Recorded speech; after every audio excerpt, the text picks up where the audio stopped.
ਅੱਜ ਸਾਰੀ ਦੁਨੀਆ ਮੰਨਦੀ ਆ ਵੀ ਜਿਹੜੇ ਸ਼੍ਰੋਮਣੀ ਕਮੇਟੀ ਦੇ ਟੁਕੜੇ ਹੋ ਰਹੇ ਆ, ਜਿਹੜੀ ਹਰਿਆਣਾ ਸਿੱਖ ਗੁਰਦੁਆਰਾ ਪ੍ਰਬੰਧਕ ਕਮੇਟੀ ਬਣੀ ਆ, ਉਹ ਬੇਸ਼ੱਕ ਬੀਜੇਪੀ ਨੇ, ਕਾਂਗਰਸ ਨੇ, ਆਰਐਸਐਸ ਨੇ, ਮੁਲਕ ਦੀਆਂ ਖੁਫੀਆ ਏਜੰਸੀਆਂ ਨੇ ਉਸ ਮੌਕੇ ਨੂੰ ਵਰਤਿਆ, ਪਰ ਉਹ ਮੌਕਾ ਪੈਦਾ ਕਿਹਨੇ ਕੀਤਾ? ਇਸ ਮਾਹੌਲ ਦੇ ਵਿੱਚ ਅੱਜ ਵੀ ਆਪਦੀ ਗਲਤੀ ਮੰਨਣ ਦੀ ਥਾਂ ਆਪਦੀ ਕਰਤੂਤ ਆ ਜਿਹੜੀ ਉਹਨੂੰ ਲੋਕਾਂ ਦੇ ਵਿੱਚ ਲਿਜਾ ਕੇ ਆਪਦੇ ਗੁਨਾਹ ਨੂੰ ਤਸਲੀਮ ਕਰਨ ਦੀ ਥਾਂ ਉਲਟਾ ਇਹ ਲੋਕ ਜਿਹੜੇ ਆ ਇਹ ਕਹਿੰਦੇ ਨੇ ਕਿ ਜੋ ਕੁਝ ਅਸੀਂ ਕੀਤਾ ਉਹ ਬਿਲਕੁਲ ਸੱਚਾ ਤੇ ਸਹੀ ਕੀਤਾ। ਜਿਹੜੇ ਬੰਦੇ ਬੀਜੇਪੀ ਨੂੰ ਜਿਹੜਾ ਹੈਗਾ ਸੁਰੱਖਿਅਤ ਕਰਨ ਲਈ ਉਹਦੇ ਨੰਗੇ ਚਿੱਟੇ ਲਿਖੇ ਬੋਲਾਂ ਨੂੰ ਝੂਠਾ ਬਣ ਕੇ ਝੂਠਾ ਕਹਿ ਸਕਦੇ ਆ ਤੇ ਲੋਕਾਂ ਦੇ ਵਿੱਚ ਗਲਤ ਗੱਲਾਂ ਕਰ ਸਕਦੇ ਆ, ਉਹ ਬਾਦਲ ਦਲ ਦੀਆਂ ਗੱਲਾਂ ਬਾਰੇ ਕਿੱਥੇ ਤੱਕ ਜਾ ਸਕਦੇ ਆ? ਇੱਥੋਂ ਦਾ ਜਲ ਜਿਹੜੇ ਸਾਡੇ ਸਿੰਘ ਸੂਰਮੇ ਜਿਨ੍ਹਾਂ ਦੀ ਰਿਹਾਈ ਲਈ ਇਹ ਕੌਮੀ ਇਨਸਾਫ ਮੋਰਚਾ ਲਾਇਆ ਗਿਆ, ਉਹ ਤਾਂ ਖਾਲਿਸਤਾਨ ਦੇ ਲਈ ਹੋਈ ਸੰਘਰਸ਼ ਲੜਦੇ ਹੋਏ ਜੇਲ੍ਹ 'ਚ ਗਏ ਨੇ। ਇਹ ਨੈਰੇਟਿਵ ਸਿਰਜਣਾ ਕਿ ਕੌਮੀ ਇਨਸਾਫ ਮੋਰਚੇ ਦੀ ਪਲੇਟਫਾਰਮ ਤੋਂ ਖਾਲਿਸਤਾਨ ਦੀ ਗੱਲ ਕਰਨੀ ਬੰਦ ਕਰ ਦਿੱਤੀ ਗਈ ਆ, ਇਹ ਬਹੁਤ ਹੀ ਮੰਦਭਾਗਾ। ਮੋਰਚਾ ਦਿਨੋਂ ਦਿਨ ਬੁਲੰਦ ਹੁੰਦਾ ਜਾਂਦਾ ਦੇਖ ਕੇ ਮੁਲਕ ਦੀਆਂ ਜਿਹੜੀਆਂ ਏਜੰਸੀਆਂ ਨੇ ਉਹਨਾਂ ਨੇ ਹਰ ਖੇਡ ਵਰਤਣੀ ਹੈ। ਇਹ ਮੋਰਚਾ ਜਿਹੜਾ ਹੈ ਉਹ ਲੋਕ ਸਭਾ ਚੋਣਾਂ ਤੋਂ ਪਹਿਲਾਂ ਬੀਜੇਪੀ ਦਾ ਪੰਜਾਬ ਦੇ ਵਿੱਚ ਵਕਾਰ ਵਧਾਉਣ ਦੇ ਲਈ ਕਾਰਗਰ ਹੋ ਸਕਦਾ। ਟੀਵੀ 84 ਉੱਤੇ ਪ੍ਰੋਗਰਾਮ ਖਬਰ ਦੀ ਖਬਰ ਦੇਖ ਰਹੇ ਸਾਰੇ ਦਰਸ਼ਕਾਂ ਨੂੰ ਮੈਂ ਸਰਬਜੀਤ ਸਿੰਘ ਘਮਾਣ ਫਤਿਹ ਅਰਜ਼ ਕਰਦਾ ਜੀ। ਵਾਹਿਗੁਰੂ ਜੀ ਕਾ ਖਾਲਸਾ, ਵਾਹਿਗੁਰੂ ਜੀ ਕੀ ਫਤਿਹ। ਅੱਜ ਆਪਾਂ ਚੰਡੀਗੜ੍ਹ ਮੋਹਾਲੀ ਜਿਹੜਾ ਬਾਰਡਰ ਦੇ ਉੱਤੇ ਕੌਮੀ ਇਨਸਾਫ ਮੋਰਚਾ ਲੱਗਿਆ ਹੋਇਆ ਉਹਦੇ ਬਾਰੇ ਗੱਲਬਾਤ ਕਰਨੀ ਆ। ਔਰ ਉਹ ਤੋਂ ਪਹਿਲਾਂ ਇੱਕ ਦੋ ਗੱਲਾਂ ਜਿਹੜੀਆਂ ਲੱਗੀਆਂ ਹੋਰ ਜ਼ਿਆਦਾ ਜਿਹੜੀਆਂ ਮੈਨੂੰ ਲੱਗਦਾ ਵੀ ਸਾਡੇ ਸਰੋਤਿਆਂ ਨੂੰ ਉਹਨਾਂ ਦੀ ਲੋੜ ਆ, ਉਹਨਾਂ ਤੇ ਚਰਚਾ ਕਰਨ ਦੀ ਲੋੜ ਆ, ਉਹ ਮੈਂ ਕਰਨੀ ਚਾਹੁੰਦਾ। ਪਹਿਲੀ ਗੱਲ ਤਾਂ ਇਹ ਹੈਗੀ ਆ ਕਿ ਅੰਮ੍ਰਿਤਪਾਲ ਸਿੰਘ ਦੇ ਖਿਲਾਫ ਇੱਕ ਹਿੰਦੂ ਲੀਡਰ ਨੇ ਅਦਾਲਤ ਵਿੱਚ ਪਹੁੰਚ ਕਰਨ ਦੀ ਗੱਲ ਵੀ ਕੀਤੀ ਆ ਤੇ ਪੁਲਿਸ ਕੋਲੇ ਵੀ ਸ਼ਿਕਾਇਤ ਕੀਤੀ ਆ ਵੀ ਜੀ ਉਹਨੇ ਕਾਹਤੋਂ ਕਿਹਾ ਕਿ ਮੈਂ ਮੇਰੀਆਂ ਕਿਹੜਾ ਸ਼ੇਰਾਂ ਵਾਲੀ ਮਾਤਾ ਵਾਂਗੂ, ਦੁਰਗਾ ਮਾਤਾ ਵਾਂਗੂ ਬਹੁਤ ਸਾਰੀਆਂ ਬਾਹਾਂ ਨੇਗੀਆਂ ਵੀ ਮੈਂ ਥਾਂ ਥਾਂ ਤੇ ਚਲੇ ਜਾਵਾਂ, ਵੀ ਇਹ ਉਹਨੇ ਬੜਾ ਮਾੜਾ ਕਿਹਾ। ਉਸ ਹਿੰਦੂ ਸ਼ਿਵ ਸੈਨਾ ਆਗੂ ਦੇ ਪਰਿਵਾਰ ਨੇ, ਉਸ ਵਨੀਤ ਮਹਾਜਨ ਦੇ ਪਰਿਵਾਰ ਨੇ ਜਿਹਨੇ ਇਹ ਸ਼ਿਕਾਇਤ ਕੀਤੀ ਸੀ ਅੰਮ੍ਰਿਤਪਾਲ ਸਿੰਘ ਦੇ ਖਿਲਾਫ, ਉਹਦੇ ਪਰਿਵਾਰ ਨੇ ਪੂਰਾ ਸਟੈਂਡ ਲਿਆ ਵੀ ਇਹ ਜਿਹੜਾ ਵਨੀਤ ਮਹਾਜਨ ਆ ਸ਼ਿਵ ਸੈਨਾ ਆਗੂ, ਇਹ ਪੰਗੇਬਾਜ਼ ਬੰਦਾ ਤੇ ਸਾਡੇ ਟੱਬਰ ਦਾ ਵੀ ਜਿਉਣਾ ਦੁੱਭਰ ਕੀਤਾ ਪਿਆ ਵਾ ਤੇ ਇਹ ਇਹੋ ਜਿਹਾ ਹੀ ਆ।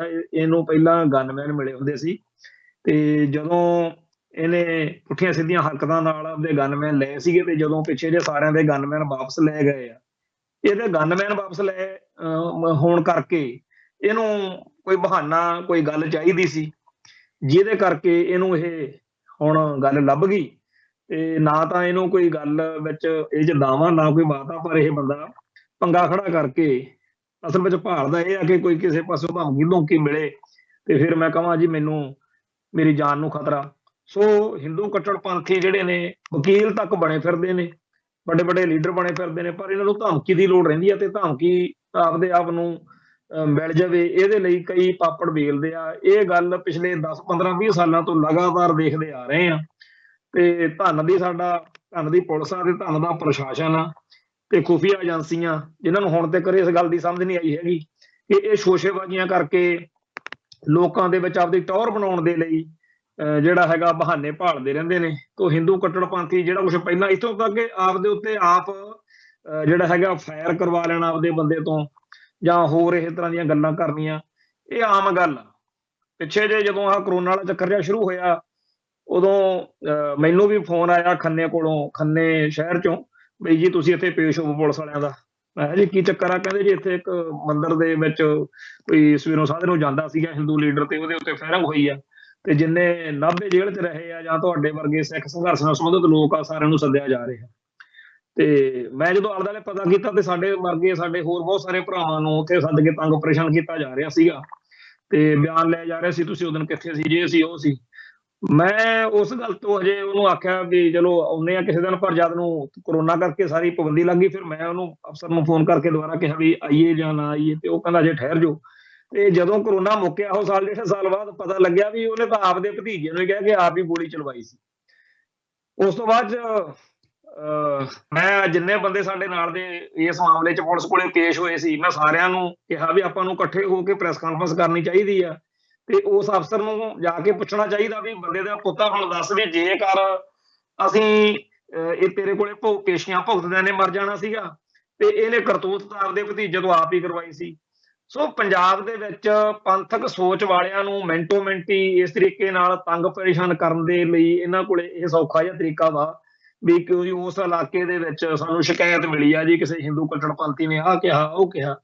ਸੋ ਬੜਾ ਅਜੀਬ ਜਿਹਾ ਮਾਹੌਲ ਆ ਵੀ ਜਿਹਦੇ ਵਿੱਚ ਕੌਮੀ ਦਰਦ ਰੱਖਣ ਵਾਲਿਆਂ ਨੂੰ ਜਦੋਂ ਮਰਜੀ ਨਿਸ਼ਾਨਾ ਜਿਹੜਾ ਹੈਗਾ ਉਹ ਬਣਾ ਲਿਆ ਜਾਂਦਾ।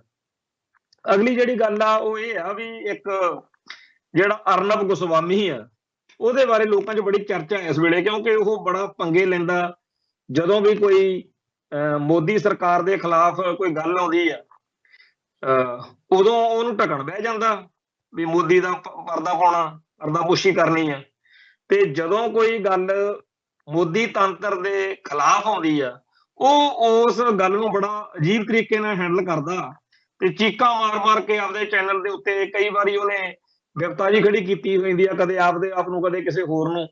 ਤੇ ਅੱਜ ਉਹਦੇ ਬਾਰੇ ਵੀ ਸਾਰੇ ਸੋਸ਼ਲ ਮੀਡੀਆ ਤੇ ਚਰਚਾ ਹੋ ਰਹੀ ਆ ਵੀ ਦੇਸ਼ ਇਹ ਜਾਣਨਾ ਚਾਹੁੰਦਾ ਵੀ ਅਰਨਬ ਗੋਸਵਾਮੀ ਅਡਾਨੀ ਸਕੈਮ ਉੱਤੇ ਖਾਮੋਸ਼ ਕਿਉਂ ਆ।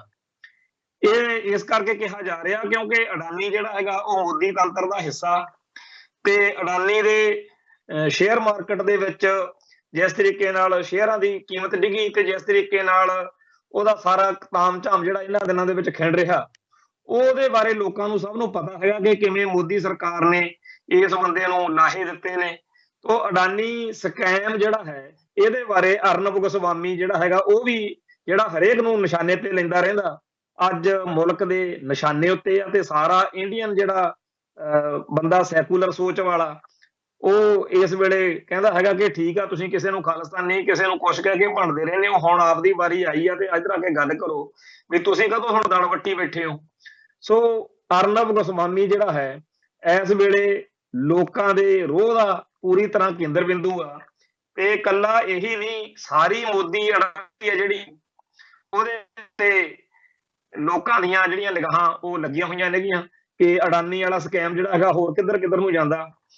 ਤੇ ਇਹ ਤੋਂ ਅੱਗੇ ਜੇ ਗੱਲ ਕਰੀਏ ਉਹ ਇਹ ਆ ਵੀ ਕੋਟਕਪੂਰਾ ਗੋਲੀ ਕਾਂਡ ਆ ਜਿਹੜਾ ਜਿਹਦੇ ਵਿੱਚ ਬਹਿਬਲ ਕਾਂਡ ਤੇ ਕੋਟਕਪੂਰਾ ਕਾਂਡ ਇਹ ਆਪਾਂ ਨੂੰ ਸਭ ਨੂੰ ਪਤਾ ਵੀ ਬਰਗਾੜੀ ਵਾਲੇ ਬੇਅਦਬੀ ਦੇ ਖਿਲਾਫ ਜਦੋਂ ਸਿੱਖ ਸੰਗਤਾਂ ਨੇ ਮੋਰਚਾ ਲਾਇਆ 2015 ਦੇ ਵਿੱਚ ਤਾਂ ਉਦੋਂ ਉੱਥੇ ਕੋਟਕਪੂਰੇ ਬਾਦਲ ਸਰਕਾਰ ਨੇ ਸੈਣੀ ਤੇ ਉਮਰਾ ਨੰਗਲ ਵਰਗੇ ਬੁੱਚੜਾਂ ਨੂੰ ਕਹਿ ਕੇ ਚਰਨਜੀਤ ਸ਼ਰਮੇ ਵਰਗਿਆਂ ਨੂੰ ਕਹਿ ਕੇ ਸਿੱਖ ਸੰਗਤਾਂ ਉੱਤੇ ਬਹੁਤ ਲਾਠੀਚਾਰਜ ਕਰਵਾਇਆ ਸੀਗਾ ਤੇ ਉਹ ਬਹਿਬਲ ਦੇ ਵਿੱਚ ਗੋਲੀ ਵੀ ਚੱਲੀ ਸੀ ਜਿੱਥੇ ਆਪਣੇ ਸੁਖਰਾਮ ਸਿੰਘ ਦੇ ਡੈਡੀ ਪਿਤਾ ਜੀ ਕ੍ਰਿਸ਼ਨ ਭਗਵਾਨ ਸਿੰਘ ਤੇ ਇੱਕ ਹੋਰ ਸਿੰਘ ਉੱਥੇ ਉਹ ਸ਼ਹੀਦੀਆਂ ਵੀ ਹੋਈਆਂ ਸੀ। ਉਹ ਮੋਰਚਾ ਲੱਗਿਆ ਹੋਇਆ ਕੱਲ ਉੱਥੇ ਮੋਰਚਾ ਕਾਫੀ ਭੱਗ ਗਿਆ ਕਿਉਂਕਿ ਸੜਕ ਜਿਹੜੀ ਆ ਉਹ ਪੱਕੇ ਤੌਰ ਤੇ ਜਾਮ ਕਰ ਦਿੱਤੀ ਆ ਕਿਉਂਕਿ ਜਿਹੜੇ ਲਾਰੇ ਲੂਰੇ ਹੁਣ ਤੱਕ ਆਮ ਆਦਮੀ ਪਾਰਟੀ ਦੇ ਆਗੂ ਖਾਸ ਤੌਰ ਤੇ ਗਿਆਨੀ ਜੈਲ ਸਿੰਘ ਦਾ ਪੋਤਾ ਜਿਹੜਾ ਸਪੀਕਰ ਆ ਵਿਧਾਨ ਸਭਾ ਦਾ ਕੁਲਤਾਰ ਸਿੰਘ ਸੰਧਵਾਂ ਉਹ ਸਾਰੇ ਹੁਣ ਲਾਰੇ ਲੂਰੇ ਜਿਹੜੇ ਨੇ ਉਹ ਲਾਰੇ ਸੁਣ ਕੇ ਲੋਕ ਵੀ ਅੱਕ ਗਏ ਨੇ ਹੰਭ ਚੁੱਕੇ ਨੇ। ਦੂਜੇ ਪਾਸੇ ਕੁੰਵਰ ਵਿਜੇ ਪ੍ਰਤਾਪ ਦੇ ਕਰਕੇ ਵੀ ਸਾਰੀ ਗੱਲ ਜਿਹੜੀ ਆ ਉਹ ਨੰਗੀ ਹੋ ਚੁੱਕੀ ਆ ਵੀ ਇੱਥੇ ਕੁਝ ਕੱਢਣ ਪਾਉਣ ਨੂੰ ਹੈ ਨਹੀਂ। ਉਹ ਕੱਲ ਉੱਥੇ ਜਿਹੜਾ ਉਹ ਸੜਕ ਸਾਰੀ ਉਹ ਬੰਦ ਕਰ ਦਿੱਤੀ ਗਈ ਆ ਤੇ ਹੁਣ ਜਿਹੜੀ ਭਗਵੰਤ ਮਾਨ ਵਾਲੀ ਸਰਕਾਰ ਆ ਉਹ ਵੀ ਸ਼ੋਸ਼ੇਬਾਜ਼ੀਆਂ ਦੇ ਰਾਹੀਂ ਲੋਕਾਂ ਨੂੰ ਇਹ ਦਿਖਾਉਣਾ ਚਾਹੁੰਦੀ ਆ ਵੀ ਅਸੀਂ ਲੱਗੇ ਹੋਏ ਆ। ਸੋ ਉਹਨਾਂ ਨੇ ਆਖਿਆ ਵੀ 10 ਤੋਂ 14 ਫਰਵਰੀ ਦੇ ਵਿਚਾਲੇ ਜਿਹੜੀ SIT ਬਣਾਈ ਆ ਉਹਦੇ ਮੁਖੀ ਕੋਲੇ ਇਸ ਘਟਨਾ ਬਾਰੇ ਕੋਟਕਪੂਰਾ ਗੋਲੀ ਕਾਂਡ ਬਾਰੇ ਜੇ ਕਿਸੇ ਕੋਲੇ ਕੋਈ ਜਾਣਕਾਰੀ ਆ ਵੱਖਰੀ ਉਹ ਸਾਡੇ ਨਾਲ ਸਾਂਝੀ ਕੀਤੀ ਜਾਵੇ ਤਾਂ ਕਿ ਅਸੀਂ ਜਿਹੜੀ ਆ ਉਹ ਕਾਰਵਾਈ ਮੁਕੰਮਲ ਕਰ ਸਕੀਏ। ਹੈਰਾਨੀ ਦੀ ਗੱਲ ਇਹ ਆ ਵੀ 14 ਅਕਤੂਬਰ 2015 ਦੀ ਇਹ ਘਟਨਾ ਤੇ ਹੁਣ ਤੱਕ ਇਹਦੇ ਬਾਰੇ ਹਕੂਮਤੀ ਢਾਂਚਾ ਜਿਹੜਾ ਮੁਲਕ ਦਾ ਸਿਸਟਮ ਉਹਦਾ ਹਾਲ ਇਹ ਆ ਵੀ ਅਜੇ ਲੋਕਾਂ ਤੋਂ ਪੁੱਛ ਰਹੇ ਆ 2015 ਤੋਂ 2023 ਆ ਗਿਆ। ਇੰਨੇ ਸਾਲਾਂ ਵਿੱਚ ਸਰਕਾਰ ਨੇ ਜਿਹੜੇ ਤੱਥ ਜਿਹੜੇ ਸਬੂਤ ਤੇ ਹੋਰ ਗਵਾਹ ਵਗੈਰਾ ਸੀ ਉਹਨਾਂ ਨੂੰ ਕਿੰਨਾ ਕੁ ਮਾਣ ਤਾਣ ਦਿੱਤਾ ਕਿੰਨਾ ਕੁ ਉਹਨਾਂ ਨੂੰ ਰੈਕੋਗਨਾਈਜ਼ ਕੀਤਾ ਉਹ ਇਸੇ ਗੱਲ ਤੋਂ ਸਮਝ ਲਓ ਆਪਾਂ ਬਈ ਅਜੇ ਤਾਂ ਅਪੀਲਾਂ ਹੋ ਰਹੀਆਂ ਨੇਗੀਆਂ ਵੀ ਜੇ ਕਿਸੇ ਕੋਲੇ ਇਸ ਗੋਲੀ ਕਾਂਡ ਦੇ ਬਾਰੇ ਕੋਈ ਜਾਣਕਾਰੀ ਆ ਉਹ ਸਾਡੇ ਨਾਲ ਸਾਂਝੀ ਕਰੇ। ਦੂਜੇ ਪਾਸੇ ਡੇਰਾ ਸਰਸਾ ਦਾ ਜਿਹੜਾ ਮੁਖੀ ਆ ਜਿਹੜਾ ਗਾਣੇ ਗੁਣੇ ਜੇ ਗਾ ਕੇ ਜਾਂ ਹੋਰ ਪੁੱਠੇ ਸਿੱਧੇ ਕੰਮ ਕਰਕੇ ਲੋਕਾਂ ਦੇ ਵਿੱਚ ਕਿਸੇ ਨਾ ਕਿਸੇ ਤਰੀਕੇ ਨਾਲ ਚਰਚਾ ਵਿੱਚ ਰਹਿੰਦਾ। ਹੁਣ ਤਾਂ ਭਗਵੰਤ ਮਾਨ ਵਾਲੀ ਸਰਕਾਰ ਨੇ ਉਹਨੂੰ ਸਲਾਵਤਪੁਰੇ ਡੇਰੇ ਦੇ ਵਿੱਚ ਲੋਕਾਂ ਨੂੰ ਇਕੱਠੇ ਹੋ ਕੇ ਪਤਾ ਨਹੀਂ ਲੋਕ ਉਹਦੇ ਕੋਲੋਂ ਕੀ ਭਾਲਦੇ ਆ। ਜਿਸ ਤਰੀਕੇ ਦੇ ਕਰਤੂਤਾਂ ਉਹ ਕਰਦਾ, ਰੇਪਿਸਟ ਉਹ ਹੈ, ਰੇਪ ਕਰਕੇ ਤੇ ਮਰਡਰ ਕਰਕੇ, ਕਤਲ ਅਤੇ ਬਲਾਤਕਾਰ ਦੇ ਦੋਸ਼ਾਂ 'ਚ ਉਹਨੂੰ ਉਮਰ ਕੈਦ ਹੋਈ ਆ। ਇੱਕ ਉਹਦੇ ਤੇ ਹੋਰ ਮੁਕੱਦਮਾ ਚੱਲਦਾ ਜਿਹਦੇ ਵਿੱਚ ਉਹਨੇ ਮਰਦ ਜਿਹੜੇ ਆ ਉਹਦੇ ਕੋਲੇ ਜਾਂਦੇ, ਉਹਦੇ ਚੇਲੇ ਵਾਲ ਕੇ ਉਹਨਾਂ ਨੂੰ ਖੁਸਰੇ ਬਣਾ ਧਰਿਆ, ਹਿਜੜੇ ਬਣਾ ਧਰਿਆ। ਇਹ ਇੱਕ ਬੜਾ ਅਜੀਬ ਕਿਸਮ ਦਾ ਮਾਮਲਾ। ਤੇ ਜਿਹੜੇ ਉਹਦੇ ਚੇਲੇ ਬਣ ਕੇ ਆ, ਜਿਹੜੇ ਉਹਦੇ ਹੱਕ ਵਿੱਚ ਖੜ ਕੇ ਦਮਗੱਜੇ ਮਾਰਦੇ ਆ ਵੀ ਉਹ ਬੜਾ ਜੀ ਪਹੁੰਚੀ ਹੋਈ ਸ਼ਖਸੀਅਤ ਆ, ਉਹ ਤਾਂ ਬੜਾ ਮਹਾਂਪੁਰਸ਼ ਆ, ਉਹ ਤਾਂ ਰੂਹਾਨੀਅਤ ਦਾ ਭੰਡਾਰ ਆ, ਉਹਨਾਂ ਨੂੰ ਸ਼ਰਮ ਨਹੀਂ ਆਉਂਦੀ ਹੈਗੀ ਕਿ ਕੀ ਉਹ ਤੋਂ ਕਤਲ ਕਰਨੇ ਸਿੱਖਣੇ ਆ ਕਿ ਰੇਪ ਕਰਨੇ ਸਿੱਖਣੇ ਆ ਕਿ ਲੋਕਾਂ ਨੂੰ ਹਿਜੜੇ ਬਣਾਉਣਾ ਸਿੱਖਣਾ। ਪਰ ਹੈਰਾਨੀ ਦੀ ਗੱਲ ਇਹ ਆ ਕਿ ਉਹ ਇਸ ਤੋਂ ਅੱਗੇ ਵੱਧ ਕੇ ਸਿੱਖ ਜਜ਼ਬਾਤਾਂ ਨੂੰ ਢਾਹ ਲਾਉਣ ਵਾਲੀਆਂ ਕਰਤੂਤਾਂ ਤੇ ਬਿਆਨਬਾਜ਼ੀਆਂ ਕਰਨ ਨੂੰ ਵੀ ਹਟਦਾ ਨਹੀਂ। ਬੇਸ਼ੱਕ ਸ਼੍ਰੋਮਣੀ ਗੁਰਦੁਆਰਾ ਪ੍ਰਬੰਧਕ ਕਮੇਟੀ ਦੇ ਮਾਮਲੇ ਵਿੱਚ, ਬੇਸ਼ੱਕ ਸਿੱਖ ਰਹੁ ਰੀਤਾਂ ਦੇ ਮਾਮਲੇ ਵਿੱਚ ਉਹ ਬੋਲਣ ਲੱਗਿਆ ਦੇਖਦਾ ਨਹੀਂ ਤੇ ਚਾਹੁੰਦਾ ਅਸਲ ਵਿੱਚ ਉਹ ਇੱਕ ਇਹੀ ਆ ਕਿ ਸਿੱਖ ਕੌਮ ਅਤੇ ਡੇਰਾ ਸਰਸਾ ਦੇ ਵਿਚਾਲੇ ਜਿਹੜੀ ਠੰਡ ਜੀ ਆ ਇਸ ਟਾਈਮ ਵੀ ਉਹ ਦੁਬਾਰਾ ਭਖੇ। ਇਹ ਜਿਹੜੀ ਚੀਜ਼ ਆ ਇਹਦੇ ਪਿੱਛੇ ਕਿਹੜੀਆਂ ਏਜੰਸੀਆਂ ਨੇ ਜਿਹੜੀਆਂ ਪੰਜਾਬ ਨੂੰ ਲਾਂਬੂ ਲਾਉਣਾ ਚਾਹੁੰਦੀਆਂ ਨੇ, ਕਿਹੜੇ ਉਹ ਲੋਕ ਨੇ ਜਿਹੜੇ ਕਹਿੰਦੇ ਆ ਕਿ ਸਰਸੇ ਡੇਰੇ ਅਤੇ ਸਿੱਖਾਂ ਦੇ ਵਿਚਾਲੇ ਜਿਹੜੀ ਇੱਕ ਸੀਜ ਫਾਇਰ ਵਾਲੀ ਸਥਿਤੀ ਆ ਵੀ ਇਹ ਟੁੱਟਦੀ ਕਿਉਂ ਨਹੀਂ। ਉਹ ਲੋਕ ਸਭਾ ਚੋਣਾਂ ਤੋਂ ਪਹਿਲਾਂ ਲੱਗਦਾ ਕਿ ਡੇਰਾ ਸਰਸਾ ਤੇ ਸਿੱਖ ਕੌਮ ਦੇ ਵਿਚਾਲੇ ਕੋਈ ਨਾ ਕੋਈ ਗੜਬੜੇਸ਼ਨ, ਕੋਈ ਨਾ ਕੋਈ ਪੰਗੇਬਾਜ਼ੀ ਜਿਹੜੀ ਆ ਉਹ ਜ਼ਰੂਰ ਹੋ ਜਾਊਗੀ। ਤੇ ਇੱਥੇ ਇਹ ਗੱਲ ਵੀ ਧਿਆਨ ਮੰਗਦੀ ਆ ਕਿ ਬਾਦਲ ਕਿਆ ਨੇ ਜਿਵੇਂ ਡੇਰਾ ਸਰਸਾ ਤੇ ਹੋਰ ਸਿੱਖ ਮੁੱਦਿਆਂ ਦੇ ਉੱਤੇ ਕਮਲ ਕੁੱਟਿਆ, ਉਹਦੇ ਨਤੀਜੇ ਵਜੋਂ ਸਾਰੇ ਸਿੱਖ ਜਗਤ ਵਿੱਚ ਉਹਨਾਂ ਪ੍ਰਤੀ, ਬਾਦਲ ਕਿਆਂ ਪ੍ਰਤੀ ਬਹੁਤ ਰੋਸ ਆ। ਪਰ ਉਹ ਇਸ ਰੋਸ ਨੂੰ ਸਹੀ ਅਰਥਾਂ 'ਚ ਲੈਣ ਦੀ ਬਜਾਏ, ਜਿਵੇਂ ਕਿ ਅੱਜ ਸਾਰੀ ਦੁਨੀਆ ਮੰਨਦੀ ਆ ਵੀ ਜਿਹੜੇ ਸ਼੍ਰੋਮਣੀ ਕਮੇਟੀ ਦੇ ਟੁਕੜੇ ਹੋ ਰਹੇ ਆ, ਜਿਹੜੀ ਹਰਿਆਣਾ ਸਿੱਖ ਗੁਰਦੁਆਰਾ ਪ੍ਰਬੰਧਕ ਕਮੇਟੀ ਬਣੀ ਆ, ਉਹ ਬੇਸ਼ੱਕ ਬੀਜੇਪੀ ਨੇ, ਕਾਂਗਰਸ ਨੇ, RSS ਨੇ, ਮੁਲਕ ਦੀਆਂ ਖੁਫੀਆ ਏਜੰਸੀਆਂ ਨੇ ਉਸ ਮੌਕੇ ਨੂੰ ਵਰਤਿਆ, ਪਰ ਉਹ ਮੌਕਾ ਪੈਦਾ ਕਿਹਨੇ ਕੀਤਾ? ਉਹ ਬਾਦਲ ਪਰਿਵਾਰ ਨੇ, ਬਾਦਲ ਸਰਕਾਰ ਨੇ, ਬਾਦਲ ਦਲ ਨੇ ਪੈਦਾ ਕੀਤਾ। ਕਿਉਂਕਿ ਲੋਕ ਜਿਹੜੇ ਆ ਉਹਨਾਂ ਨੂੰ ਇੰਨਾ ਦੁਖੀ ਤੇ ਨਿਰਾਸ਼ ਕੀਤਾ, ਆਪਦੀ ਅਯੋਗਤਾ ਦੇ ਨਾਲ ਬਾਦਲ ਕਿਆਂ ਨੇ ਇਹੋ ਜਿਹਾ ਮਾਹੌਲ ਬਣਾਇਆ ਕਿ ਜਿਹੜੀ ਸ਼੍ਰੋਮਣੀ ਕਮੇਟੀ ਆ ਉਹਦੇ ਟੁਕੜੇ ਦਰ ਟੁਕੜੇ ਹੁੰਦੇ ਜਾ ਰਹੇ ਨੇ। ਤੋ ਇਸ ਮਾਹੌਲ ਦੇ ਵਿੱਚ ਅੱਜ ਵੀ ਆਪਦੀ ਗਲਤੀ ਮੰਨਣ ਦੀ ਥਾਂ ਆਪਦੀ ਕਰਤੂਤ ਆ ਜਿਹੜੀ ਉਹਨੂੰ ਲੋਕਾਂ ਦੇ ਵਿੱਚ ਲਿਜਾ ਕੇ ਆਪਦੇ ਗੁਨਾਹ ਨੂੰ ਤਸਲੀਮ ਕਰਨ ਦੀ ਥਾਂ ਉਲਟਾ ਇਹ ਲੋਕ ਜਿਹੜੇ ਆ ਇਹ ਕਹਿੰਦੇ ਨੇ ਕਿ ਜੋ ਕੁਝ ਅਸੀਂ ਕੀਤਾ ਉਹ ਬਿਲਕੁਲ ਸੱਚਾ ਤੇ ਸਹੀ ਕੀਤਾ। ਹੈਰਾਨੀ ਦੀ ਗੱਲ ਇਹ ਆ ਕਿ ਚਾਹੇ ਵਿਰਸਾ ਸਿੰਘ ਬਲਟੋਹਾ, ਚਾਹੇ ਉਹ ਹਰਚਰਨ ਬੈਂਸ ਜਿਹੜਾ ਸਲਾਹਕਾਰ ਆ, ਤੁਸੀਂ ਉਹਨਾਂ ਦੀਆਂ ਇੰਟਰਵਿਊ ਸੁਣੋ। ਮੈਂ ਬੇਨਤੀ ਕਰਦਾ ਜਿੰਨੇ ਸਾਡੇ ਸਰੋਤੇ ਆ ਕਿ YouTube ਦੇ ਉੱਤੇ ਸਰਚ ਮਾਰ ਕੇ ਹਰਚਰਨ ਬੈਂਸ ਅਤੇ ਵਿਰਸਾ ਸਿੰਘ ਬਲਟੋਹਾ ਇਹਨਾਂ ਦੀਆਂ ਤਕਰੀਰਾਂ ਸੁਣੋ। ਇਹ ਉਹ ਲੋਕ ਨੇ ਜਿਨ੍ਹਾਂ ਨੇ ਬਾਦਲ ਕਿਆਂ ਨੂੰ ਪੰਥ ਦੋਖੀ ਜਮਾਤ ਵਿੱਚ ਬਦਲਿਆ। ਇਹ ਕਹਿੰਦੇ ਨੇ ਕਿ ਜਿਹੜੇ ਲੋਕ ਸਿੱਖ ਏਜੰਡੇ ਦੇ ਤਹਿਤ ਸਾਡੇ ਮਸਲਿਆਂ ਦੇ ਬਾਰੇ ਬੋਲਦੇ ਨੇ ਕਿ ਬਾਦਲ ਦਲ ਨੇ ਆਹ ਨਹੀਂ ਕੀਤਾ, ਬਾਦਲ ਦਲ ਨੇ ਉਹ ਕਾਹਤੋਂ ਕੀਤਾ, ਵੀ ਇਹ ਲੋਕ ਸਾਨੂੰ ਵੋਟ ਤਾਂ ਪਾਉਂਦੇ ਨਹੀਂ ਤੇ ਇਹ ਲੋਕ ਕਾਂਗਰਸ ਨਾਲ, ਭਾਜਪਾ ਨਾਲ ਜਾਂ ਹੋਰ ਜਮਾਤਾਂ ਨਾਲ ਨੇ ਤੇ ਇਸ ਕਰਕੇ ਇਹਨਾਂ ਲੋਕਾਂ ਦੀ ਸਾਨੂੰ ਜਦੋਂ ਵੋਟ ਹੀ ਨਹੀਂ ਪੈਂਦੀ ਤਾਂ ਇਹ ਲੋਕ ਸਾਡੇ ਖਿਲਾਫ ਨੇ, ਇਹ ਸਾਡੇ ਸਿਆਸੀ ਵਿਰੋਧੀ ਹੋਣ ਕਰਕੇ ਸਾਡੇ ਬਾਰੇ ਇਹ ਜਿਹੀਆਂ ਗੱਲਾਂ ਕਰਦੇ। ਹੈਰਾਨੀ ਦੀ ਗੱਲ ਇਹ ਆ ਉਹ ਇਹ ਨਹੀਂ ਕਹਿੰਦੇ ਕਿ ਸਾਨੂੰ ਪੰਥਕ ਸੋਚ ਵਾਲੇ ਲੋਕ ਸਾਡੀਆਂ ਕਰਤੂਤਾਂ ਕਰਕੇ ਵੋਟ ਪਾਉਣੋਂ ਹਟ ਗਏ। ਉਲਟ ਗੱਲ ਕਰਦੇ ਆ ਕਿ ਪੰਥਕ ਕਹਾਉਣ ਵਾਲੇ ਇਹ ਲੋਕ ਪੰਥਕ ਹੈ ਹੀ ਨਹੀਂ, ਇਹ ਤਾਂ ਜੀ ਫਲਾਨੀ ਜਮਾਤ ਦੇ ਏਜੰਟ ਨੇ। ਤੇ ਕਾਂਗਰਸ ਦੇ ਏਜੰਟ, ਬੀਜੇਪੀ ਦੇ ਏਜੰਟ ਕਹਿਣ ਵੇਲੇ ਇਹਨਾਂ ਨੂੰ ਸ਼ਰਮ ਨਹੀਂ ਆਉਂਦੀ ਹੈਗੀ ਕਿ ਤੁਸੀਂ ਜਦੋਂ ਤੁਹਾਡੇ ਕੋਲੇ ਰਾਜਗੱਦੀਆਂ ਹੁੰਦੀਆਂ ਉਹਨਾਂ ਦਿਨਾਂ ਦੇ ਵਿੱਚ ਤੁਸੀਂ ਸਿੱਖੀ ਦਾ ਜਾਂ ਸਿੱਖ ਜਜ਼ਬਾਤਾਂ ਦਾ ਗਲਾ ਘੁੱਟਿਆ ਹੁੰਦਾ ਤੇ ਉਦੋਂ ਤਾਂ ਤੁਹਾਨੂੰ ਇਹ ਦਿਖਦਾ ਨਹੀਂ। ਉਦੋਂ ਜਦੋਂ ਬੀਜੇਪੀ ਦੇ ਬਾਰੇ, ਖਾਸ ਤੌਰ ਤੇ ਅਡਵਾਨੀ ਦੇ ਬਾਰੇ ਸਿੱਖ ਕੌਮ ਵੱਲੋਂ ਇਹ ਗੱਲ ਕਹੀ ਜਾਂਦੀ ਸੀ ਕਿ ਜੀ ਉਹਨੇ ਆਪਦੀ ਕਿਤਾਬ 'ਚ ਮਾਈ ਕੰਟਰੀ ਮਾਈ ਲਾਈਫ 'ਚ ਠੋਕ ਵਜਾ ਕੇ ਲਿਖਿਆ ਕਿ ਇੰਦਰਾ ਗਾਂਧੀ ਤਾਂ ਹਮਲਾ ਕਰਨ ਤੋਂ ਝਿਜਕਦੀ ਸੀ ਪਰ ਅਸੀਂ ਕਿਹਾ ਵੀ ਦੁਰਗਾ ਮਾਤਾ ਚੱਕਦੇ ਫੱਟੇ। ਤੇ ਉਹਨੇ ਉਹ ਕਿਤਾਬ ਦੀਆਂ ਲਾਈਨਾਂ ਲੋਕ ਤਾਂ ਉਹ ਵਰਕੇ ਉਹ ਅੰਡਰਲਾਈਨ ਕਰ ਕਰਕੇ ਦਿਖਾਉਣ ਤੇ ਵਿਰਸਾ ਸਿੰਘ ਬਲਟੋਹਾ ਟੈਲੀਵਿਜ਼ਨ ਚੈਨਲਾਂ ਤੇ ਗਾਲ ਵਰਗੀ ਗੰਦੀ ਭਾਸ਼ਾ ਦੇ ਵਿੱਚ ਕਹਿੰਦਾ ਹੁੰਦਾ ਸੀਗਾ ਵੀ ਕਿਸੇ ਨੇ ਕਿਤਾਬ ਪੜ੍ਹੀ ਨਹੀਂ, ਵਾਸਤਾ ਨਹੀਂ। ਅਡਵਾਨੀ ਨੇ ਕੋਈ ਇਹੋ ਜਿਹੀ ਗੱਲ ਨਹੀਂ ਕਹੀ ਕਿਉਂਕਿ ਉਦੋਂ ਬੀਜੇਪੀ ਨਾਲ ਯਾਰੀ ਸੀਗੀ ਤੇ ਬੀਜੇਪੀ ਨੂੰ ਸੁਰਖਰੂ ਕਰਦੇ ਕਰਦੇ ਬੀਜੇਪੀ ਵਾਲੇ ਤਾਂ ਮੰਨਦੇ ਆ। ਅਡਵਾਨੀ ਖੁਦ ਲਿਖ ਕੇ ਕਹਿੰਦਾ ਕਿ ਅਸੀਂ ਇਹ ਕਾਰਾ ਕੀਤਾ, ਪਰ ਇਹ ਉਹਨਾਂ ਦੇ ਖਾਮ ਖਾਂ ਦੇ ਮੂਹਰੇ ਜਿਹੜੇ ਸੀਗੇ ਉਹ ਬਣੇ ਹੁੰਦੇ ਸੀ ਚਾਪਲੂਸ। ਤੇ ਜਿਹੜੇ ਬੰਦੇ ਬਾਦਲ ਕੇ ਜਿਹੜੇ ਬੰਦੇ ਬੀਜੇਪੀ ਨੂੰ ਜਿਹੜਾ ਹੈਗਾ ਸੁਰੱਖਿਅਤ ਕਰਨ ਲਈ ਉਹਦੇ ਨੰਗੇ ਚਿੱਟੇ ਲਿਖੇ ਬੋਲਾਂ ਨੂੰ ਝੂਠਾ ਬਣ ਕੇ ਝੂਠਾ ਕਹਿ ਸਕਦੇ ਆ ਤੇ ਲੋਕਾਂ ਦੇ ਵਿੱਚ ਗਲਤ ਗੱਲਾਂ ਕਰ ਸਕਦੇ ਆ, ਉਹ ਬਾਦਲ ਦਲ ਦੀਆਂ ਗੱਲਾਂ ਬਾਰੇ ਕਿੱਥੇ ਤੱਕ ਜਾ ਸਕਦੇ ਆ, ਇੱਥੋਂ ਦਾ ਜਲ।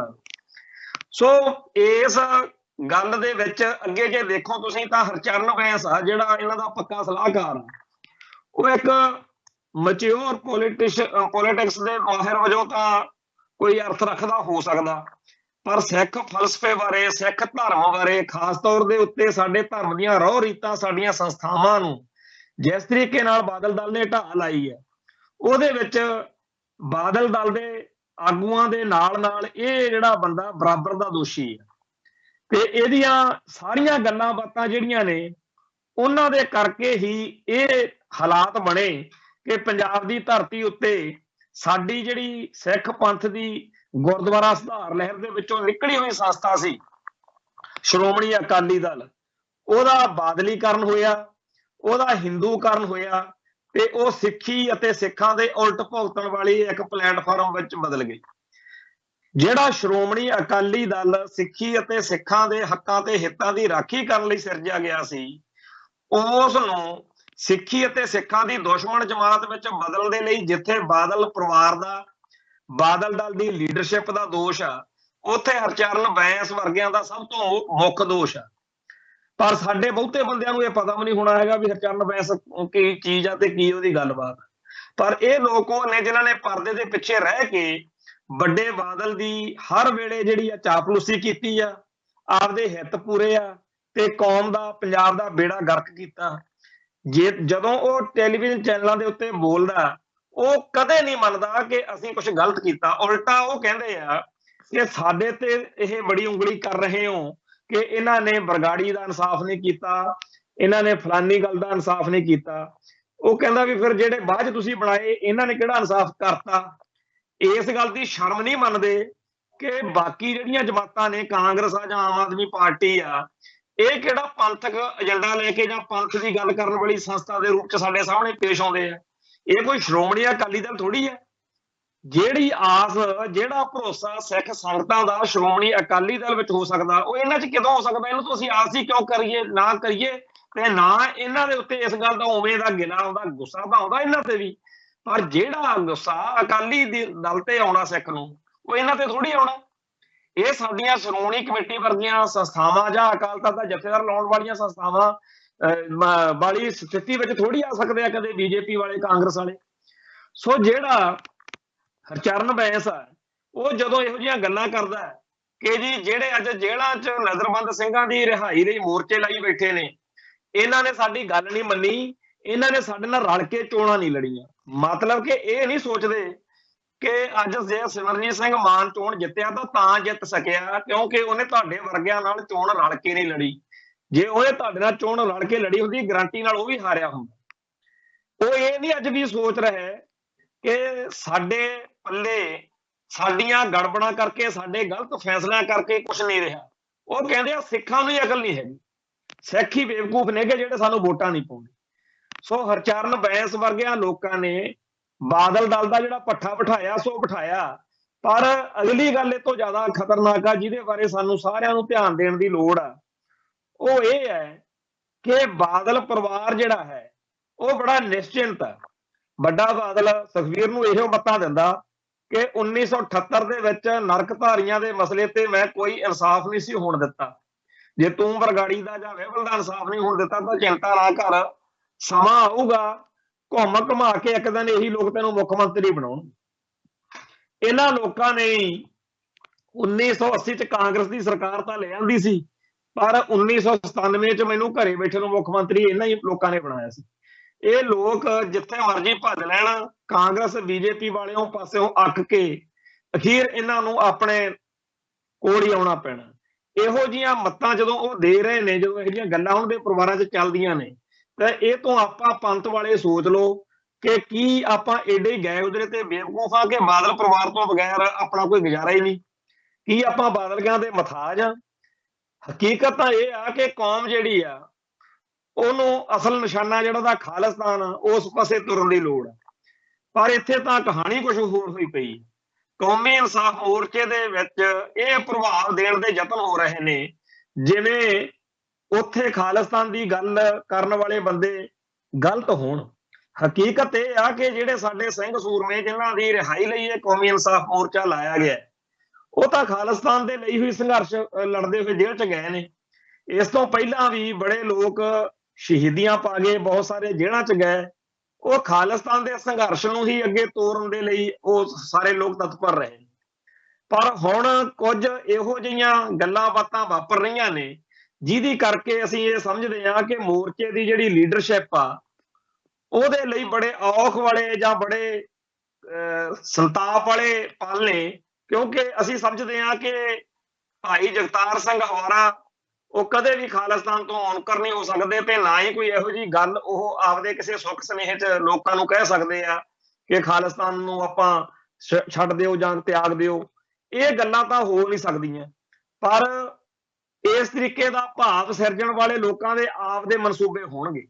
ਇਹ ਨੈਰੇਟਿਵ ਸਿਰਜਣਾ ਕਿ ਕੌਮੀ ਇਨਸਾਫ ਮੋਰਚੇ ਦੀ ਪਲੇਟਫਾਰਮ ਤੋਂ ਖਾਲਿਸਤਾਨ ਦੀ ਗੱਲ ਕਰਨੀ ਬੰਦ ਕਰ ਦਿੱਤੀ ਗਈ ਆ, ਇਹ ਬਹੁਤ ਹੀ ਮੰਦਭਾਗਾ। ਪਰ ਇਹ ਗੱਲ ਕੱਲੀ ਨਹੀਂ, ਇਹੋ ਜਿਹੀਆਂ ਬਹੁਤ ਸਾਰੀਆਂ ਅਫਵਾਹਾਂ, ਬਹੁਤ ਸਾਰੀਆਂ ਗੱਲਾਂ ਨੇ ਜਿਨ੍ਹਾਂ ਦੇ ਉੱਤੇ ਅੱਜ ਆਪਾਂ ਜਦੋਂ ਚਰਚਾ ਕਰ ਰਹੇ ਹਾਂ ਤਾਂ ਅਸੀਂ ਸ਼ੁਰੂ 'ਚ ਹੀ ਸਪਸ਼ਟ ਕਰ ਦਿੰਦੇ ਹਾਂ ਵੀ ਸਾਡਾ ਬੜਾ ਸਪਸ਼ਟ ਤੇ ਠੋਸ ਸਪੋਰਟ ਹਮਾਇਤ ਕੌਮੀ ਇਨਸਾਫ ਮੋਰਚੇ ਨੂੰ ਆ ਤੇ ਅਸੀਂ ਚਾਹੁੰਦੇ ਹਾਂ ਕਿ ਜੇਲ੍ਹਾਂ 'ਚ ਨਜ਼ਰਬੰਦ ਸਿੰਘ ਸਾਡੇ ਭਰਾ ਜਿਹੜੇ ਨੇ ਉਹ ਛੇਤੀ ਤੋਂ ਛੇਤੀ ਬਾਹਰ ਆਉਣ। ਪਰ ਅਸੀਂ ਇਸ ਕੌਮੀ ਇਨਸਾਫ ਮੋਰਚੇ ਦੇ ਬਾਰੇ ਆਪਦੇ ਤੌਰ ਦੇ ਉੱਤੇ ਹੀ ਆਪਦੇ ਹੀ ਭਰਾਵਾਂ ਨੂੰ ਇਹ ਚੇਤਾਵਨੀ ਦੇ ਰੂਪ ਦੇ ਵਿੱਚ ਉਹਨਾਂ ਨੂੰ ਗੱਲ ਦੱਸਣੀ ਚਾਹੁੰਦੇ ਆ ਕਿ ਜਿਹੜਾ ਲੋਕਾਂ ਦੇ ਵਿੱਚ ਪ੍ਰਭਾਵ ਬਣ ਰਿਹਾ ਕਿ ਕਿਤੇ ਇਹ ਨਾ ਹੋਵੇ ਵੀ ਕੌਮੀ ਇਨਸਾਫ ਮੋਰਚਾ ਉਹਨਾਂ ਸਾਰਿਆਂ ਨੂੰ ਪੰਥਕ ਜਾਂ ਖਾਲਿਸਤਾਨੀ ਪ੍ਰਵਾਨਗੀ ਦਾ ਪਲੇਟਫਾਰਮ ਦੇਣ ਵਾਲਾ ਇੱਕ ਥਾਂ ਬਣ ਜਾਵੇ ਜਿਹੜੇ ਹਰ ਮੌਕੇ ਸਿੱਖ ਕੌਮ ਦੇ ਖਿਲਾਫ ਭੁਗਤਦੇ ਰਹੇ ਨੇ। ਮਤਲਬ ਸਿੱਖੀ ਅਤੇ ਸਿੱਖਾਂ ਦੇ ਖਿਲਾਫ ਭੁਗਤਣ ਵਾਲੇ ਸਾਰੇ ਲੋਕਾਂ ਨੂੰ ਇਸ ਮੋਰਚੇ ਦੇ ਰਾਹੀਂ ਆਪਦੇ ਆਪ ਨੂੰ ਪੰਥਕ ਕਹਾਉਣ ਦਾ ਹੱਕ ਦੇਣ ਵਾਲਾ ਥਾਂ ਨਾ ਇਹ ਬਣ ਕੇ ਰਹਿ ਜਾਵੇ ਵੀ ਬਾਦਲ ਕੇ ਜਿਹੜੇ ਆ ਹਮੇਸ਼ਾ ਸਿੱਖੀ ਅਤੇ ਸਿੱਖਾਂ ਦੇ ਖਿਲਾਫ ਭੁਗਤਦੇ ਰਹੇ ਤੇ ਇਸ ਮੋਰਚੇ ਦੇ ਰਾਹੀਂ ਉਹ ਕੁਝ ਇਹੋ ਜਿਹੀਆਂ ਗੱਲਾਂ ਕਰਨ ਜਿਹਦੇ ਨਾਲ ਲੋਕਾਂ 'ਚ ਉਹਨਾਂ ਨੂੰ ਥਾਂ ਮਿਲ ਜਾਵੇ। ਇਦੋਂ ਪਹਿਲਾਂ ਉਹਨਾਂ ਦੀ ਬੜੀ ਦੁਰਗਤੀ ਸੀ 1978 ਤੋਂ ਲੈ ਕੇ 80 ਤੱਕ, ਫਿਰ ਸਰਕਾਰ ਵੀ ਉਹਨਾਂ ਦੇ ਹੱਥੋਂ ਨਿਕਲ ਗਈ। ਪਰ 1982 ਵਿੱਚ ਜਦੋਂ ਸੰਤ ਜਰਨੈਲ ਸਿੰਘ ਨੇ ਮੋਰਚਾ ਲਾਇਆ ਤਾਂ ਉਸ ਮੋਰਚੇ ਤੋਂ ਪਹਿਲਾਂ ਉਹਨਾਂ ਨੇ ਆਪ ਬਥੇਰੇ ਪੰਗੇ ਲਏ ਸੀ। ਕਪੂਰੀ ਨਹਿਰ ਵਾਲਾ ਮੋਰਚਾ ਵੀ ਲਾ ਕੇ ਦੇਖ ਚੁੱਕੇ ਸੀ। ਉਹਨਾਂ ਨੂੰ ਕਿਸੇ ਪਾਸਿਓਂ ਜਦੋਂ ਸਾਥ ਸਹਿਯੋਗ ਨਹੀਂ ਮਿਲਿਆ ਤਾਂ ਉਹਨਾਂ ਨੇ ਸੰਤ ਜਰਨੈਲ ਸਿੰਘ ਵਾਲੇ ਮੋਰਚੇ ਨਾਲ ਆਪਦਾ ਮੋਰਚਾ ਜੋੜ ਲਿਆ, ਇਉਂ ਧਰਮਯੁੱਧ ਮੋਰਚਾ ਬਣ ਗਿਆ। ਤੇ ਉਹ ਅਕਾਲੀ ਲੀਡਰਸ਼ਿਪ ਜਿਹਨੇ 1978 ਤੋਂ 80 ਤੱਕ ਹਮੇਸ਼ਾ ਸਿੱਖ ਜਜ਼ਬਾਤਾਂ ਦਾ ਗਲਾ ਘੁੱਟਿਆ ਸੀ, ਖਿਲਾਫ ਭੁਗਤੇ ਸੀ, ਉਹ ਫਿਰ ਦੁਬਾਰਾ ਇੱਕ ਵਾਰੀ ਪੰਥਕ ਸਟੇਜ ਦੇ ਉੱਤੇ ਕਾਬਜ ਹੋ ਗਈ ਸੀ। ਇਸ ਵਾਰੀ ਵੀ ਇਹਨਾਂ ਨੇ ਪੂਰਾ ਜ਼ੋਰ ਲਾਇਆ ਹੈ। ਪਿਛਲੇ 5-7 ਸਾਲਾਂ ਤੋਂ ਬਥੇਰੇ ਟਟਵੈਰ ਕੀਤੇ ਆ, ਖਾਸ ਤੌਰ ਤੇ ਆ ਜਦੋਂ ਜਿਹੜਾ ਤੇ ਨਜ਼ਰਬੰਦ ਸਿੰਘਾਂ ਦੇ ਮਸਲੇ ਉੱਤੇ ਵੀ ਕੰਮ ਕੀਤਾ। ਹੋਰ ਕਈ ਕਹਾਣੀਆਂ ਨੇ ਸਾਰਿਆਂ ਦੇ ਸਾਹਮਣੇ ਹੀ ਆ, ਪਰ ਹੁਣ ਤੱਕ ਇਹਨਾਂ ਦੇ ਕਦੇ ਪੈਰ ਨਹੀਂ ਲੱਗੇ। ਤੇ ਇਹਨਾਂ ਨੂੰ ਲੱਗਦਾ ਕਿ ਜੇਕਰ ਭਾਈ ਜਗਤਾਰ ਸਿੰਘ ਹਵਾਰਾ ਅਤੇ ਹੋਰ ਸਿੰਘਾਂ ਦੀ ਰਿਹਾਈ ਲਈ ਲੱਗੇ ਹੋਏ ਮੋਰਚੇ ਦੇ ਰਾਹੀਂ ਆਪਦੇ ਪੈਰ ਲਾਈਏ ਤਾਂ ਸੌਖਾ ਕੰਮ ਹੋ ਜੂ। ਇਹ ਗੱਲ ਕੱਲੀ ਬਾਦਲ ਦਲ ਦੀ ਨਹੀਂ ਹੈ, ਹੋਰ ਵੀ ਬਥੇਰੇ ਲੋਕ ਨੇ ਜਿਹੜੇ ਹਮੇਸ਼ਾ ਸਿੱਖ ਜਜ਼ਬਾਤਾਂ ਦੇ ਖਿਲਾਫ ਭੁਗਤਦੇ ਆ। ਕਾਮਰੇਡ ਕਿਸਾਨ ਜਥੇਬੰਦੀਆਂ, ਉਹਨਾਂ ਦੀ ਲੀਡਰਸ਼ਿਪ ਜਿਨ੍ਹਾਂ ਨੇ ਦਿੱਲੀ ਵਾਲੇ ਕਿਸਾਨ ਮੋਰਚੇ ਦੇ ਮੌਕੇ ਬਹੁਤ ਜਲੀਲ ਕੀਤਾ ਸਿੱਖਾਂ ਨੂੰ, ਉਹਨਾਂ ਨੂੰ ਵੀ ਇਸ ਮੌਕੇ ਬੜਾ ਇਹ ਲੱਗ ਰਿਹਾ ਕਿ ਆਪਾਂ ਉੱਥੇ ਜਾਈਏ ਤੇ ਸਟੇਜ ਤੋਂ ਬੋਲ ਕੇ ਆਪਦੇ ਆਪ ਨੂੰ ਸੁਰਖਰੂ ਕਰ ਲਈਏ। ਪਹਿਲਾਂ ਇਹ ਹਮੇਸ਼ਾ ਸਿੱਖੀ ਅਤੇ ਸਿੱਖਾਂ ਦੇ ਖਿਲਾਫ ਬੋਲਦੇ ਰਹੇ, ਹੁਣ ਇਹਨਾਂ ਨੇ ਇਸ ਮੋਰਚੇ ਦੇ ਪਲੇਟਫਾਰਮ ਨੂੰ ਆਪਦੇ ਲਈ ਗੰਗਾ ਜਲ ਸਮਝ ਲਿਆ ਵੀ ਉੱਥੇ ਜਾਓ ਤੇ 2 ਮਿੰਟ ਸਟੇਜ ਤੇ ਬੋਲੋ। ਇਸ ਗੱਲ ਲਈ ਸਟੇਜ ਦੇ ਉੱਤੇ ਜਿਹੜੀ ਕਾਬਜ ਲੀਡਰਸ਼ਿਪ ਆ ਸਾਡੀ, ਜਿਹਦੇ ਹੱਥ ਮੋਰਚੇ ਦੀ ਅਗਵਾਈ ਆ, ਉਹਦੇ ਲਈ ਇਹ ਗੱਲ ਬਹੁਤ ਜ਼ਿਆਦਾ ਧਿਆਨ 'ਚ ਰੱਖਣ ਵਾਲੀ ਗੱਲ ਆ ਕਿ ਅਸੀਂ ਇਹ ਤਾਂ ਚਾਹੁੰਦੇ ਆ ਕਿ ਮੋਰਚੇ ਦੀ ਮਜ਼ਬੂਤੀ ਹੋਵੇ, ਮੋਰਚੇ ਦੀ ਹਮਾਇਤ ਵਿੱਚ ਵੱਧ ਤੋਂ ਵੱਧ ਲੋਕਾਂ ਨੂੰ ਭੁਗਤਾਇਆ ਜਾਵੇ। ਪਰ ਇਹ ਵੀ ਨਾ ਹੋਵੇ ਕਿ ਜਿਹੜੇ ਲੋਕ ਹਮੇਸ਼ਾ ਸਿੱਖੀ ਅਤੇ ਸਿੱਖਾਂ ਦੇ ਖਿਲਾਫ ਭੁਗਤਦੇ ਰਹੇ ਆ, ਉਹਨਾਂ ਦੀ ਇੱਥੇ ਇੰਨੀ ਚੜ੍ਹਤ ਹੋ ਜਾਵੇ, ਇੰਨੀ ਉਹਨਾਂ ਦੀ ਗੱਲ ਬਣ ਜਾਵੇ ਕਿ ਅਸੀਂ ਬਾਅਦ 'ਚ ਹੱਥ ਜਿਹੜਾ ਹੈਗਾ ਉਹ ਪਛਤਾਈਏ ਕਿ ਇਹ ਕੀ ਹੋ ਗਿਆ। ਉਹ ਇਸ ਗੱਲ ਤੋਂ ਅੱਗੇ ਜਿਹੜੀ ਗੱਲ ਆ ਉਹ ਇਹ ਆ ਕਿ ਇਹ ਬੜੀ ਅਫਵਾਹ ਚੱਲ ਰਹੀ ਆ ਕਿ ਇਹ ਮੋਰਚਾ ਤਾਂ ਜੀ ਲਾਲਪੁਰੇ ਨੇ ਲਵਾਇਆ, ਇਹ ਮੋਰਚਾ ਤਾਂ ਜੀ ਭਾਜਪਾ ਨੇ ਲਵਾਇਆ। ਇਸ ਅਫਵਾਹ ਦਾ ਟਾਕਰਾ ਕਰਨ ਲਈ ਮੋਰਚੇ ਦੀ ਲੀਡਰਸ਼ਿਪ ਨੂੰ ਮੈਦਾਨ ਵਿੱਚ ਆਉਣਾ ਪਊਗਾ। ਬੇਸ਼ੱਕ ਉਹਨਾਂ ਨੇ ਕੁਝ ਟੀਵੀ ਚੈਨਲਾਂ ਦੇ ਉੱਤੇ ਇਸ ਗੱਲ ਦਾ ਖੰਡਨ ਕੀਤਾ, ਕਰਾਰਾ ਜਵਾਬ ਦਿੱਤਾ, ਤੇ ਅਸੀਂ ਸਮਝਦੇ ਹਾਂ ਕਿ ਇਹ ਬਿਲਕੁਲ ਠੀਕ ਆ। ਇਹ ਮੋਰਚਾ ਕਿਸੇ ਲਾਲਪੁਰੇ ਜਾਂ ਕਿਸੇ ਭਾਜਪਾ ਦੇ ਕਹਿਣ ਤੇ ਨਹੀਂ ਲਾਇਆ, ਪਰ ਜਿਹੜੇ ਲੋਕ ਇਹ ਅਫਵਾਹਾਂ ਫੈਲਾ ਰਹੇ ਨੇ ਉਹਨਾਂ ਦਾ ਜਵਾਬ ਠੋਸ ਤਰੀਕੇ ਨਾਲ ਦੇਣ ਦੀ ਅਤ ਜ਼ਰੂਰੀ ਲੋੜ ਆ। ਕਿਉਂਕਿ ਜਦੋਂ ਆਮ ਲੋਕਾਂ ਦੇ ਵਿੱਚ ਜਿਹੜੇ ਲੋਕ ਸਾਡੇ ਕੌਮ ਦੇ ਖਿਲਾਫ ਨੇ ਉਹ ਨੈਰੇਟਿਵ ਸਿਰਜਦੇ ਆ, ਉਹ ਜਦੋਂ ਇਸ ਕੌਮੀ ਇਨਸਾਫ ਮੋਰਚੇ ਦੀ ਲੀਡਰਸ਼ਿਪ ਦੇ ਖਿਲਾਫ ਲੋਕਾਂ ਦੇ ਮਨਾਂ ਵਿੱਚ ਸ਼ੱਕ ਭਰਨੀ ਚਾਹੁੰਦੇ ਆ, ਉਹ ਗੱਲ ਇੰਨੇ ਜਿਹੜਾ ਹੈਗਾ ਛਾਤਰਤਾ ਨਾਲ ਕਹਿੰਦੇ ਆ ਕਿ ਲੋਕ ਜਿਹੜੇ ਨੇ ਉਹਨਾਂ ਦੇ ਟ੍ਰੈਪ ਵਿੱਚ ਆ ਜਾਂਦੇ ਆ। ਤੇ ਅਸੀਂ ਇਹ ਸਮਝਦੇ ਆ ਕਿ ਮੋਰਚਾ ਦਿਨੋਂ ਦਿਨ ਬੁਲੰਦ ਹੁੰਦਾ ਜਾਂਦਾ ਦੇਖ ਕੇ ਮੁਲਕ ਦੀਆਂ ਜਿਹੜੀਆਂ ਏਜੰਸੀਆਂ ਨੇ ਉਹਨਾਂ ਨੇ ਹਰ ਖੇਡ ਵਰਤਣੀ ਹੈ। ਪਹਿਲਾਂ ਉਹਨਾਂ ਨੇ ਇਸ ਮੋਰਚੇ ਨਾਲ ਸੰਬੰਧਿਤ ਕੁਝ ਲੋਕਾਂ ਨੂੰ ਪੁਲਿਸ ਤੋਂ ਵੀ ਚੁਕਵਾਇਆ। ਭਾਈ ਅਮਰਤਪਾਲ ਸਿੰਘ ਦੇ ਨਾਲ ਦਾ, ਭਾਈ ਬਲਵਿੰਦਰ ਸਿੰਘ ਤਲਵਾੜੇ ਦੇ ਨਾਲ ਦਾ ਸਿੰਘ, ਉਹਨਾਂ ਨੂੰ ਪੁਲਿਸ ਨੇ ਚੱਕਿਆ ਤੇ ਇੱਕ ਤਰੀਕੇ ਨਾਲ ਦਹਿਸ਼ਤ ਫੈਲਾਉਣੀ ਚਾਹੀ, ਪਰ ਉਹ ਗੱਲ ਕਾਰਗਰ ਨਹੀਂ ਹੋਈ। ਤਾਂ ਹੁਣ ਇਹ ਗੱਲ ਚਲਾਤੀ ਕਿ ਜੀ ਮੋਰਚਾ ਤਾਂ ਲਾਲਪੁਰੇ ਦੇ ਕਹਿਣ ਤੇ ਲਾਇਆ, ਮੋਰਚਾ ਭਾਜਪਾ ਦੇ ਕਹਿਣ ਤੇ ਲਾਇਆ। ਇਹ ਆਪਾਂ ਨੂੰ ਪਤਾ ਕਿ ਇਸ ਤੋਂ ਪਹਿਲਾਂ ਰੁਲਦਾ ਸਿੰਘ ਨੇ ਪੰਥਕ ਸਫਾਂ ਦੇ ਵਿੱਚ ਬਹੁਤ ਸਾਰੇ ਲੋਕਾਂ ਨੂੰ ਸ਼ੱਕੀ ਕੀਤਾ ਸੀ। ਹੁਣ ਵੀ ਇਸ ਮੋਰਚੇ ਦੇ ਬਹਾਨੇ ਸਰਕਾਰ ਲਾਲਪੁਰੇ ਵਰਗਿਆਂ ਦੇ ਰਾਹੀਂ ਮੋਰਚੇ ਦੇ ਆਗੂਆਂ ਪ੍ਰਤੀ ਜਾਂ ਮੋਰਚੇ ਨਾਲ ਸੰਬੰਧਿਤ ਸਿੱਖ ਸ਼ਖਸੀਅਤਾਂ ਦੇ ਪ੍ਰਤੀ ਲੋਕਾਂ ਦੇ ਵਿੱਚ ਸ਼ੱਕ ਪੈਦਾ ਕਰਨ ਦੀ ਸਾਜ਼ਿਸ਼ ਲਾਜ਼ਮੀ ਖੇਡ ਰਹੀ ਆ।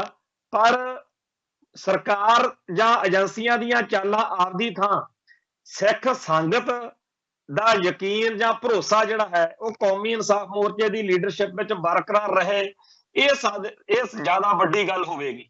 ਮੈਨੂੰ ਯਾਦ ਆ ਕਿ ਖਾੜਕੂ ਸਿੱਖ ਸੰਘਰਸ਼ ਦੇ ਦਿਨਾਂ ਦੇ ਵਿੱਚ ਜਦੋਂ ਵੀ ਏਜੰਸੀਆਂ ਦੀਆਂ ਕਰਤੂਤਾਂ ਜਿਹੜੀਆਂ ਅੱਜ ਹਰੇਕ ਹੀ ਕਹਿ ਦਿੰਦਾ, ਮੈਂ ਕਈ ਵਾਰ ਇਹ ਗੱਲ ਕਹਿਣਾ ਹੁੰਦਾ ਕਿ ਲਹਿਰ ਦੀ ਕਮਾਈ ਦੇਖੋ, ਸ਼ਹੀਦਾਂ ਦੇ ਡੁੱਲੇ ਹੋਏ ਖੂਨ ਦੀ ਜਿਹੜੀ ਚੜ੍ਹਤ ਵਾ ਉਹ ਅੱਜ ਵੀ ਸਿਰ ਚੜ੍ਹ ਕੇ ਬੋਲਦੀ ਆ।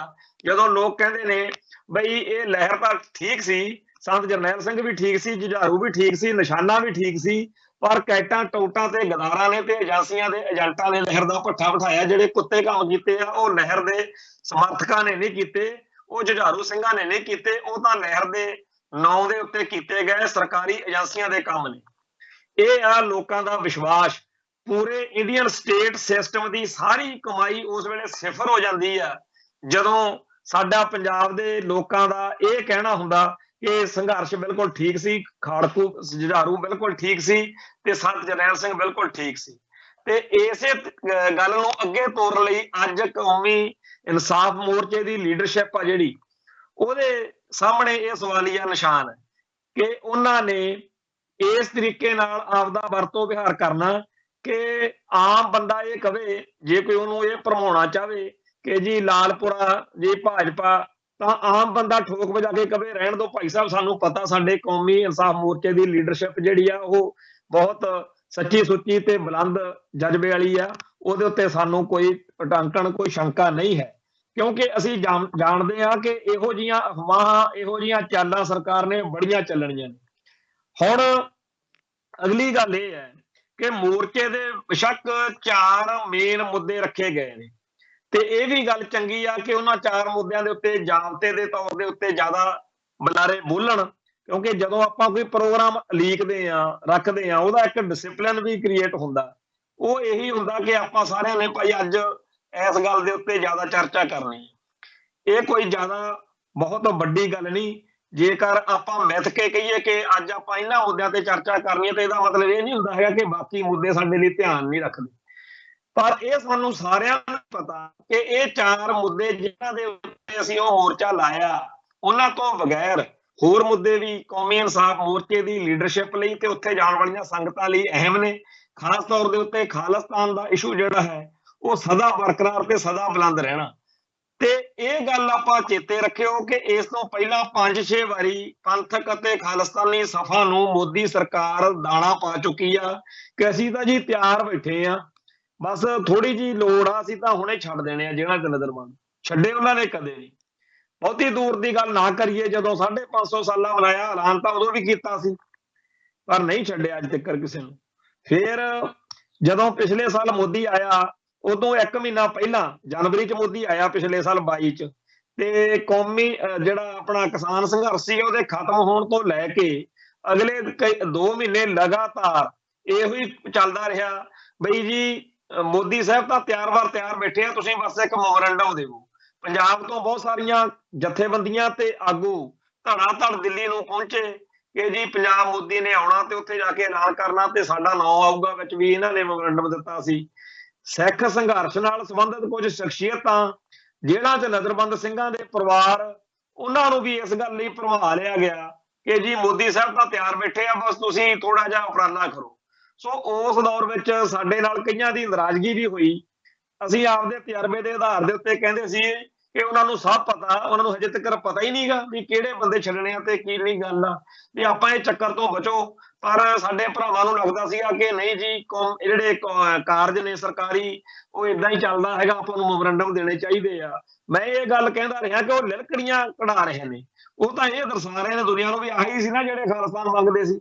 ਆ ਦੇਖੋ ਫਿਰਦੇ ਆ ਸਾਡੇ ਪੈਰਾਂ 'ਚ ਡਿੱਗਦੇ ਦੂਜੇ ਦਿਨ ਆ ਕੇ ਤੇ ਟਾਈਮ ਮੰਗਦੇ ਆ ਕਿ PMO ਆਫਿਸ ਦੇ ਵਿੱਚ ਅਸੀਂ ਮਿਲਣਾ ਜੀ ਪ੍ਰਧਾਨ ਮੰਤਰੀ ਨੂੰ।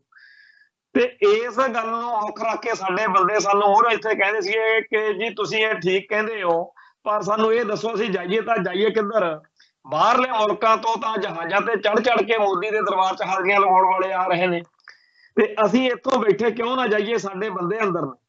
ਪਰ ਬਣਿਆ ਬਣਾਇਆ ਕੁਛ ਨਹੀਂ ਸੀ। ਜਦੋਂ ਮੋਦੀ ਇੱਥੇ ਆਇਆ ਉਹਨੇ ਬੋਲਣਾ ਤਾਂ ਕੀ ਸੀਗਾ, ਉਹ ਰਾਹ ਦੇ ਵਿੱਚੋਂ ਵਾਪਸ ਮੁੜ ਗਿਆ ਤੇ ਉੱਪਰੋਂ ਜਾਂਦਾ ਹੋਇਆ ਕਹਿ ਗਿਆ ਕਿ ਆਪਦੇ ਮੁੱਖ ਮੰਤਰੀ ਨੂੰ ਦੱਸ ਦਿਓ ਕਿ ਮੈਂ ਮਸਾਂ ਜਾਨ ਬਚਾ ਕੇ ਚੱਲੇ। ਨਾ ਇੱਥੇ ਕਿਸੇ ਨੇ ਇੱਟ ਰੋੜਾ ਮਾਰਿਆ, ਨਾ ਕੋਈ ਗੱਲ, ਨਾ ਕੋਈ ਬਾਤ, ਪਰ ਉਹਨੇ ਇਉਂ ਲੱਗਣ ਲਾਤਾ ਕਿ ਜੀ ਜੇਲ੍ਹਾਂ 'ਚ ਨਜ਼ਰਬੰਦ ਤੇ ਹੋਰ ਮਸਲੇ ਹੱਲ ਹੋ ਜਾਣੇ ਸੀ, ਪਰ ਇਹ ਲੋਕਾਂ ਨੇ ਸਾਥ ਨਹੀਂ ਦਿੱਤਾ। ਕਈ ਚਿਰੀ ਇਹ ਗੱਲ ਸਾਡੇ ਉਹਨਾਂ ਭਰਾਵਾਂ ਨੂੰ ਸਮਝ ਆਈ ਤੇ ਅੱਜ ਫੇਰ ਕਿਤੇ ਉਹੋ ਜਿਹੀ ਖੇਡ ਨਾ ਖੇਡੀ ਜਾਵੇ ਸਾਡੇ ਨਾਲ ਕਿ ਮਾਹੌਲ ਜਿਹਾ ਬਣਾ ਲਿਆ ਜਾਵੇ, ਕਿਉਂਕਿ ਲੋਕਾਂ 'ਚ ਚਰਚਾ ਇਹ ਆ, ਜਿਹੜੇ ਸਾਡੇ ਆਲੇ ਦੁਆਲੇ ਗੱਲਾਂ ਚੱਲਦੀਆਂ ਉਹਨਾਂ ਤੋਂ ਆਪਾਂ ਕੋਰੇ ਕਰਾਰੇ ਨਹੀਂ ਰਹਿ ਸਕਦੇ। ਲੋਕ ਇਹ ਕਹਿੰਦੇ ਆ ਕਿ ਲੋਕ ਸਭਾ ਚੋਣਾਂ ਤੋਂ ਪਹਿਲਾਂ ਇਹਨਾਂ ਨੇ ਜੇਲ੍ਹਾਂ 'ਚ ਨਜ਼ਰਬੰਦ ਵੀ ਛੱਡਣੇ ਆ, ਇਹਨਾਂ ਨੇ ਕੁਝ ਹੋਰ ਪੰਥਕ ਕਾਰਜ ਵੀ ਕਰਨੇ ਆ, ਪਰ ਉਹ ਚਾਹੁੰਦੇ ਆ ਕਿ ਬਾਦਲਕਿਆਂ ਤੋਂ ਬਗੈਰ ਇਹ ਕੰਮ ਹੋਣ ਤਾਂ ਕਿ ਦੁਨੀਆ ਕਵੇ ਕਿ ਤੁਸੀਂ ਜਦੋਂ BJP ਨਾਲ ਰਹੇ ਹੋ ਉਦੋਂ ਵੀ ਇਹ ਕੰਮ ਹੋ ਸਕਦੇ ਸੀ, ਪਰ ਤੁਸੀਂ ਨਹੀਂ ਕਰਵਾਏ। ਹੁਣ ਦੇਖੋ ਇਹ ਕੰਮ ਹੋ ਗਏ ਆ ਤੇ ਇਹਦਾ ਕ੍ਰੈਡਿਟ, ਇਹਦਾ ਲਾਹਾ ਜਿਹੜਾ ਹੈ ਉਹ ਬਾਦਲ ਦਲ, ਕਾਂਗਰਸ ਤੇ ਹੋਰਨਾਂ ਜਮਾਤਾਂ ਚੋਂ ਜਿਹੜੇ ਸਿੱਖ ਚਿਹਰੇ BJP 'ਚ ਗਏ ਨੇ ਉਹਨਾਂ ਨੂੰ ਦਿੱਤਾ ਜਾਵੇ ਕਿ ਇਹਨਾਂ ਕਰਕੇ ਇਹ ਕੰਮ ਹੋ ਸਕਿਆ। ਤੋ ਇਸ ਤਰੀਕੇ ਦੀਆਂ ਗੱਲਾਂ ਚੱਲ ਰਹੀਆਂ ਨੇ ਕਿ ਇਹ ਮੋਰਚਾ ਜਿਹੜਾ ਹੈ ਉਹ ਲੋਕ ਸਭਾ ਚੋਣਾਂ ਤੋਂ ਪਹਿਲਾਂ BJP ਦਾ ਪੰਜਾਬ ਦੇ ਵਿੱਚ ਵਕਾਰ ਵਧਾਉਣ ਦੇ ਲਈ ਕਾਰਗਰ ਹੋ ਸਕਦਾ ਹੁੰਦਾ ਹੋਵੇ, ਪਰ ਇਹਦਾ ਰਿਜ਼ਲਟ, ਇਹਦਾ ਨਤੀਜਾ ਇਹ ਕੱਢਣਾ ਕਿ ਜੀ ਲਵਾਇਆ ਹੀ BJP ਨਾਲ, BJP ਵਾਲਿਆਂ ਨੇ ਆ, ਇਹ ਗੱਲ ਦਿਲ ਨਹੀਂ ਲੱਗਦੀ। ਤੋ ਅਸੀਂ ਇਹ ਸਮਝਦੇ ਹਾਂ ਬਈ ਜਿਹੜੇ ਸਾਡੇ ਭਰਾ ਜੇਲ੍ਹਾਂ 'ਚ ਨਜ਼ਰਬੰਦ ਨੇ ਉਹਨਾਂ ਦੀ ਰਿਹਾਈ ਲਈ ਉਪਰਾਲੇ ਕਰਨ ਵਾਲੇ ਹਰੇਕ ਸੱਜਣ ਦਾ ਅਸੀਂ ਸਤਿਕਾਰ ਕਰੀਏ, ਪਰ ਹਰ ਵੇਲੇ ਚਤੰਨ ਵੀ ਰਹੀਏ ਕਿਉਂਕਿ ਸਾਡੇ ਨਾਲ ਧੋਖੇ ਬੜੇ ਹੋਏ ਨੇ। ਇੱਕ ਇਸ ਵੇਲੇ ਨੈਰੇਟਿਵ ਸਿਰਜਣ ਦੇ ਯਤਨ 'ਚ ਸਰਕਾਰ, ਉਹ ਇਹ ਆ ਕਿ ਦੇਖੋ ਜੀ ਅਸੀਂ ਜੇਲ੍ਹਾਂ 'ਚ ਨਜ਼ਰਬੰਦ ਵੀ ਛੱਡੇ ਆ, ਅਸੀਂ ਹੋਰ ਪੰਥਕ ਮਸਲੇ ਵੀ ਹੱਲ ਕੀਤੇ ਆ, ਪਰ ਅਸੀਂ ਕੌਮ ਦੇ ਕੋਲੋਂ ਖਾਲਿਸਤਾਨ ਜਿਹੜਾ ਹੈ ਉਹ ਛੁਡਵਾ ਦਿੱਤਾ। ਹੁਣ ਖਾਲਿਸਤਾਨ ਨਹੀਂ ਮੰਗਦੇ ਸਿੱਖ। ਇਹ ਗੱਲ ਤਾਂ ਕਹਿ ਰਹੇ ਆ ਕਿ 1999 ਵਾਲੀਆਂ ਲੋਕ ਸਭਾ ਚੋਣਾਂ ਦੇ ਵਿੱਚ ਜਦੋਂ ਸਰਦਾਰ ਸਿਮਰਨਜੀਤ ਸਿੰਘ ਮਾਨ ਅਤੇ ਹੋਰ 8 ਪੰਥਕ ਜਾਂ ਖਾਲਿਸਤਾਨੀ ਸੋਚ ਵਾਲੇ ਆਗੂ ਜਿੱਤੇ, ਮੈਂਬਰ ਪਾਰਲੀਮੈਂਟ ਬਣੇ, ਤਾਂ ਰਾਜੀਵ ਗਾਂਧੀ ਨੇ ਪਾਰਲੀਮੈਂਟ ਦੇ ਹਾਊਸ ਵਿੱਚ ਇਹ ਗੱਲ ਕਹੀ, ਉਹਦੀ ਸਰਕਾਰ ਖਤਮ ਹੋ ਰਹੀ ਸੀ ਤੇ BP ਸਿੰਘ ਵਾਲੀ ਬਣਨੀ ਸੀ। ਉਹਨੇ ਔਨ ਰਿਕਾਰਡ ਇਹ ਗੱਲ ਕਹੀ ਕਿ 1984 ਦੇ ਘਟਨਾਕ੍ਰਮਾਂ ਤੋਂ ਸਾਡੇ ਉੱਤੇ ਇਲਜ਼ਾਮ ਸੀਗਾ ਕਿ ਇਹਨਾਂ ਨੇ ਮੁਲਕ ਨੂੰ ਖਾਲਿਸਤਾਨ ਵਾਲੇ ਪਾਸੇ ਤੋਰਤਾ, ਸਿੱਖ ਕੌਮ ਰਾਜ ਕਰਤੀ, ਪਰ ਅੱਜ ਹੋਰ ਅਸੀਂ ਕੁਝ ਖੱਟਿਆ ਪਤਾ ਨਹੀਂ ਗਵਾਇਆ, ਪਰ ਅੱਜ ਅਸੀਂ ਇਹ ਗੱਲ ਕਹਿਣ ਜੋਗੇ ਆ ਕਿ ਜਿਨ੍ਹਾਂ ਨੇ 1984 ਤੋਂ ਖਾਲਿਸਤਾਨ ਦਾ ਰਾਹ ਫੜਿਆ ਸੀ ਉਹਨਾਂ ਨੇ ਭਾਰਤੀ ਸੰਵਿਧਾਨ ਵਿੱਚ ਯਕੀਨ ਰੱਖਣ ਦੀ ਗੱਲ ਕੀਤੀ ਆ ਤੇ ਮੈਂਬਰ ਪਾਰਲੀਮੈਂਟ ਬਣੇ। ਉਹਦਾ ਭਾਵ ਇਹ ਸੀ कि संत भिंडरांवाला दी धिर दे वड्डे हिस्से ने भारती सिस्टम की अधीनगी कबूल ली है। ते आ देखो जी, वो मैंबर पार्लीमेंट बने फिरदे। हुण साडी कौम लई तां इहदा मकसद चोण लड़न दा होर सीगा कि सरदार सिमरनजीत सिंह मान ते होर आगूआं नूं बचाउणा, फांसी ना चाढ़ देण, क्योंकि इस ਤੋਂ ਪਹਿਲਾਂ ਇੰਦਰਾ ਕਾਂਡ ਦੇ ਵਿੱਚ ਸ਼ਤਵੰਤ ਸਿੰਘ ਤੇ ਸ਼ਹੀਦ ਕੇਰ ਸਿੰਘ ਨੂੰ ਫਾਂਸੀ ਹੋਈ ਸੀਗੀ। ਤੇ ਅਸੀਂ ਤਾਂ ਉਦੋਂ ਇਹ ਚੋਣਾਂ ਹੋਰ ਏਜੰਡੇ ਤਹਿਤ ਲੜੀਆਂ ਕਰੀਆਂ, ਪਰ ਅਗਲਿਆਂ ਦਾ ਨਿਸ਼ਾਨਾ ਕੁਝ ਹੋਰ ਸੀ। ਇਹੀ ਗੱਲ ਹੁਣ ਵੀ ਹੋ ਸਕਦੀ ਆ। ਇਹ ਮੁਲਕ ਦੀਆਂ ਏਜੰਸੀਆਂ ਜਾਂ ਮੁਲਕ ਦਾ ਸਿਸਟਮ ਆਪਦੇ ਏਜੰਡੇ ਤਹਿਤ ਅੱਗੇ ਚੱਲਦਾ, ਉਹਨਾਂ ਨੂੰ ਆਪਾਂ ਆਪਦੇ ਏਜੰਡੇ ਤੇ ਚੱਲਣ ਤੋਂ ਰੋਕ ਨਹੀਂ ਸਕਦੇ, ਪਰ ਇਹ ਜ਼ਰੂਰੀ ਨਹੀਂ ਕਿ ਅਸੀਂ ਉਹਦੇ ਟਰੈਪ ਦਾ ਹਿੱਸਾ ਵੀ ਬਣੀਏ। ਸਾਡੇ ਆਪਦੇ ਨੀਤੀ ਨਿਸ਼ਾਨੇ ਹੋਣੇ ਚਾਹੀਦੇ। ਜਿਹੜਾ ਹਰੇਕ ਮੁਲਕਵਾਦ ਜਾਂ ਲੜ ਰਹੀਆਂ ਕੌਮਾਂ ਹੈ, ਉਹਦੇ ਵਿੱਚ ਡਿਪਲੋਮੈਟਿਕ ਤੌਰ ਦੇ ਉੱਤੇ ਇੱਕ ਦੂਜੇ ਨੂੰ ਢਾਹ ਲਾਉਣੀ, ਇੱਕ ਦੂਜੇ ਤੋਂ ਅੱਗੇ ਵਧਣਾ, ਰਿੰਗ ਪੜਿੰਗ ਹੋ ਕੇ ਅੱਗੇ ਤੁਰਨਾ, ਇਹ ਆਮ ਗੱਲਾਂ ਨੇ। ਸਿਆਣੀ ਲੀਡਰਸ਼ਿਪ ਔਖੇ ਤੋਂ ਔਖੇ ਹਾਲਾਤ ਦੇ ਵਿੱਚ ਉਹੋ ਜਿਹੇ ਫੈਸਲੇ ਲੈਂਦੀ ਆ, ਉਹੋ ਜਿਹੇ ਕਦਮ ਚੱਕਦੀ ਆ ਜਿਹਦੇ ਨਾਲ ਉਹਦੀ ਕੌਮ ਦਾ ਮਾਣ ਸਤਿਕਾਰ ਵੱਧਦਾ। ਜੇਕਰ ਇਸ ਜਿਹੜਾ ਕੌਮੀ ਇਨਸਾਫ ਮੋਰਚੇ ਦਾ ਸੰਘਰਸ਼ ਆ, ਇਹਦੇ ਅੰਤ ਉੱਤੇ ਅਸੀਂ ਇਹ ਦੇਖ ਰਹੇ ਹੋਈਏ ਕਿ ਖਾਲਿਸਤਾਨ ਦਾ ਸੰਘਰਸ਼ ਹੋਰ ਬੁਲੰਦ ਹੋਇਆ, ਅਸੀਂ ਆਪਦੇ ਜਿਹਨਾਂ ਤੇ ਨਜ਼ਰਬੰਦ ਸਿੰਘ ਵੀ ਛੁਡਵਾ ਲਏ ਤੇ ਅਸੀਂ ਕੌਮ ਨੂੰ ਨਵੀਂ ਲੀਡਰਸ਼ਿਪ ਵੀ ਦੇ ਰਹੇ ਆ, ਤਾਂ ਇਹ ਬਹੁਤ ਚੰਗਾ ਤੇ ਵਧੀਆ ਮੰਨਿਆ ਜਾਊਗਾ। ਤੇ ਇਸ ਮੋਰਚੇ ਦੀ ਲੀਡਰਸ਼ਿਪ ਨੂੰ ਲੋਕ ਇਤਿਹਾਸਕ ਮੰਨਣਗੇ, ਚੇਤੇ ਕਰਿਆ ਕਰਨਗੇ ਕਿ ਜਦੋਂ ਮੋਰਚਾ ਲੱਗਿਆ ਸੀ ਉਹਦੇ ਵਿੱਚ ਇੰਡੀਅਨ ਸਟੇਟ ਸਿਸਟਮ ਨੇ ਤਾਂ ਕੋਈ ਕਸਰ ਨਹੀਂ ਛੱਡੀ, ਪਰ ਸਿੱਖ ਲੀਡਰਸ਼ਿਪ ਨੇ ਕਮਾਲ ਕਰਕੇ ਦਿਖਾਈ ਸੀ। ਪਰ ਫਿਰ ਬੇਨਤੀ ਜਾਂ ਲੋੜ ਕੀ ਆ, ਉਹ ਇਹੀ ਆ ਕਿ ਇਸ ਤੋਂ ਪਹਿਲਾਂ ਆਪਾਂ ਨੂੰ ਕਿੰਨੀ ਵਾਰ ਠੱਗੀ ਵੱਜ ਚੁੱਕੀ ਆ, ਇਹ ਵੀ ਚੇਤੇ ਰੱਖੀਏ, ਨਿਸ਼ਾਨਾ ਵੀ ਚੇਤੇ ਰੱਖੀਏ, ਹਰ ਪਲ ਇਹ ਚੇਤੇ ਰੱਖੀਏ ਕਿ ਸਟੇਟ ਨੇ ਠੱਗੀ ਠੋਰੀ ਜਿੰਦਾਬਾਦ ਵਾਲਾ ਕੰਮ ਰੱਖਿਆ ਹੋਇਆ। ਜਿਨ੍ਹਾਂ ਦੀ ਚਾਣਕਿਆ ਨੀਤੀ ਦਾ ਚਰਚੇ ਆਪਾਂ ਕਰਦੇ ਹਾਂ, ਜਿਨ੍ਹਾਂ ਦੀ ਸਾਮ ਦਾਮ ਦੰਡ ਭੇਦ ਦੀ ਨੀਤੀ ਦਾ ਚਰਚਾ ਆਪਾਂ ਕਰਦੇ ਹਾਂ, ਜਿਨ੍ਹਾਂ ਦਾ ਧਰਮ ਗ੍ਰੰਥ ਜਾਂ ਜਿਨ੍ਹਾਂ ਦੇ ਪਿਛੋਕੜ ਵਿੱਚ ਉਹਨਾਂ ਦੇ ਰਹਿਬਰ ਪੈਗੰਬਰ ਜਿਹੜੇ ਆ, ਉਹ ਇਸ ਤਰੀਕੇ ਦੀਆਂ ਹੇਰਾ ਫੇਰੀਆਂ, ਠੱਗੀ ਠੋਰੀਆਂ, ਛਲ ਕਪਟ ਨੂੰ ਮਾਨਤਾ ਦਿੰਦੇ ਹੋਣ, ਉਲਟਾ ਧਾਰਮਿਕ ਤੌਰ ਤੇ ਪ੍ਰਵਾਨਗੀ ਆ ਉਹਨਾਂ 'ਚ ਠੱਗੀ ਠੋਰੀ ਨੂੰ।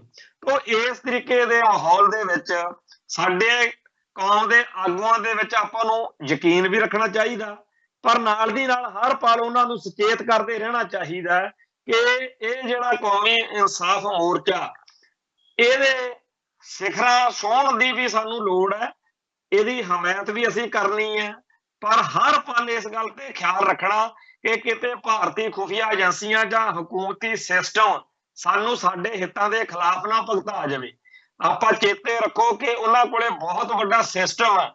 ਅੱਜ ਨੈਰੇਟਿਵ ਸਿਰਜ ਕੇ, ਵਰਤਾਂਤ ਸਿਰਜ ਕੇ ਮਾਹੌਲ ਕਿਸੇ ਵੀ ਗੱਲ ਦੇ ਹੱਕ ਜਾਂ ਖਿਲਾਫ ਬਣਾਇਆ ਜਾ ਸਕਦਾ।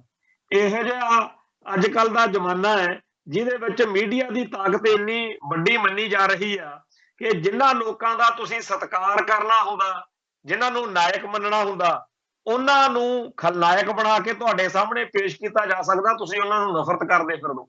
ਇਹ ਵੀ ਹੋ ਸਕਦਾ ਕਿ ਜਿਨ੍ਹਾਂ ਨੂੰ ਤੁਸੀਂ ਖਲਨਾਇਕ ਮੰਨਣਾ ਹੋਵੇ, ਉਹਨਾਂ ਨੂੰ ਤੁਸੀਂ ਨਾਇਕ ਮੰਨ ਕੇ ਉਹਨਾਂ ਦਾ ਸਤਿਕਾਰ ਕਰਦੇ ਰਹੋ। ਸੋ ਹਰ ਪਲ ਅਲਰਟ ਰਹਿਣਾ, ਚਤੰਨ ਰਹਿਣਾ ਸਮੇਂ ਦੀ ਲੋੜ ਹੈ।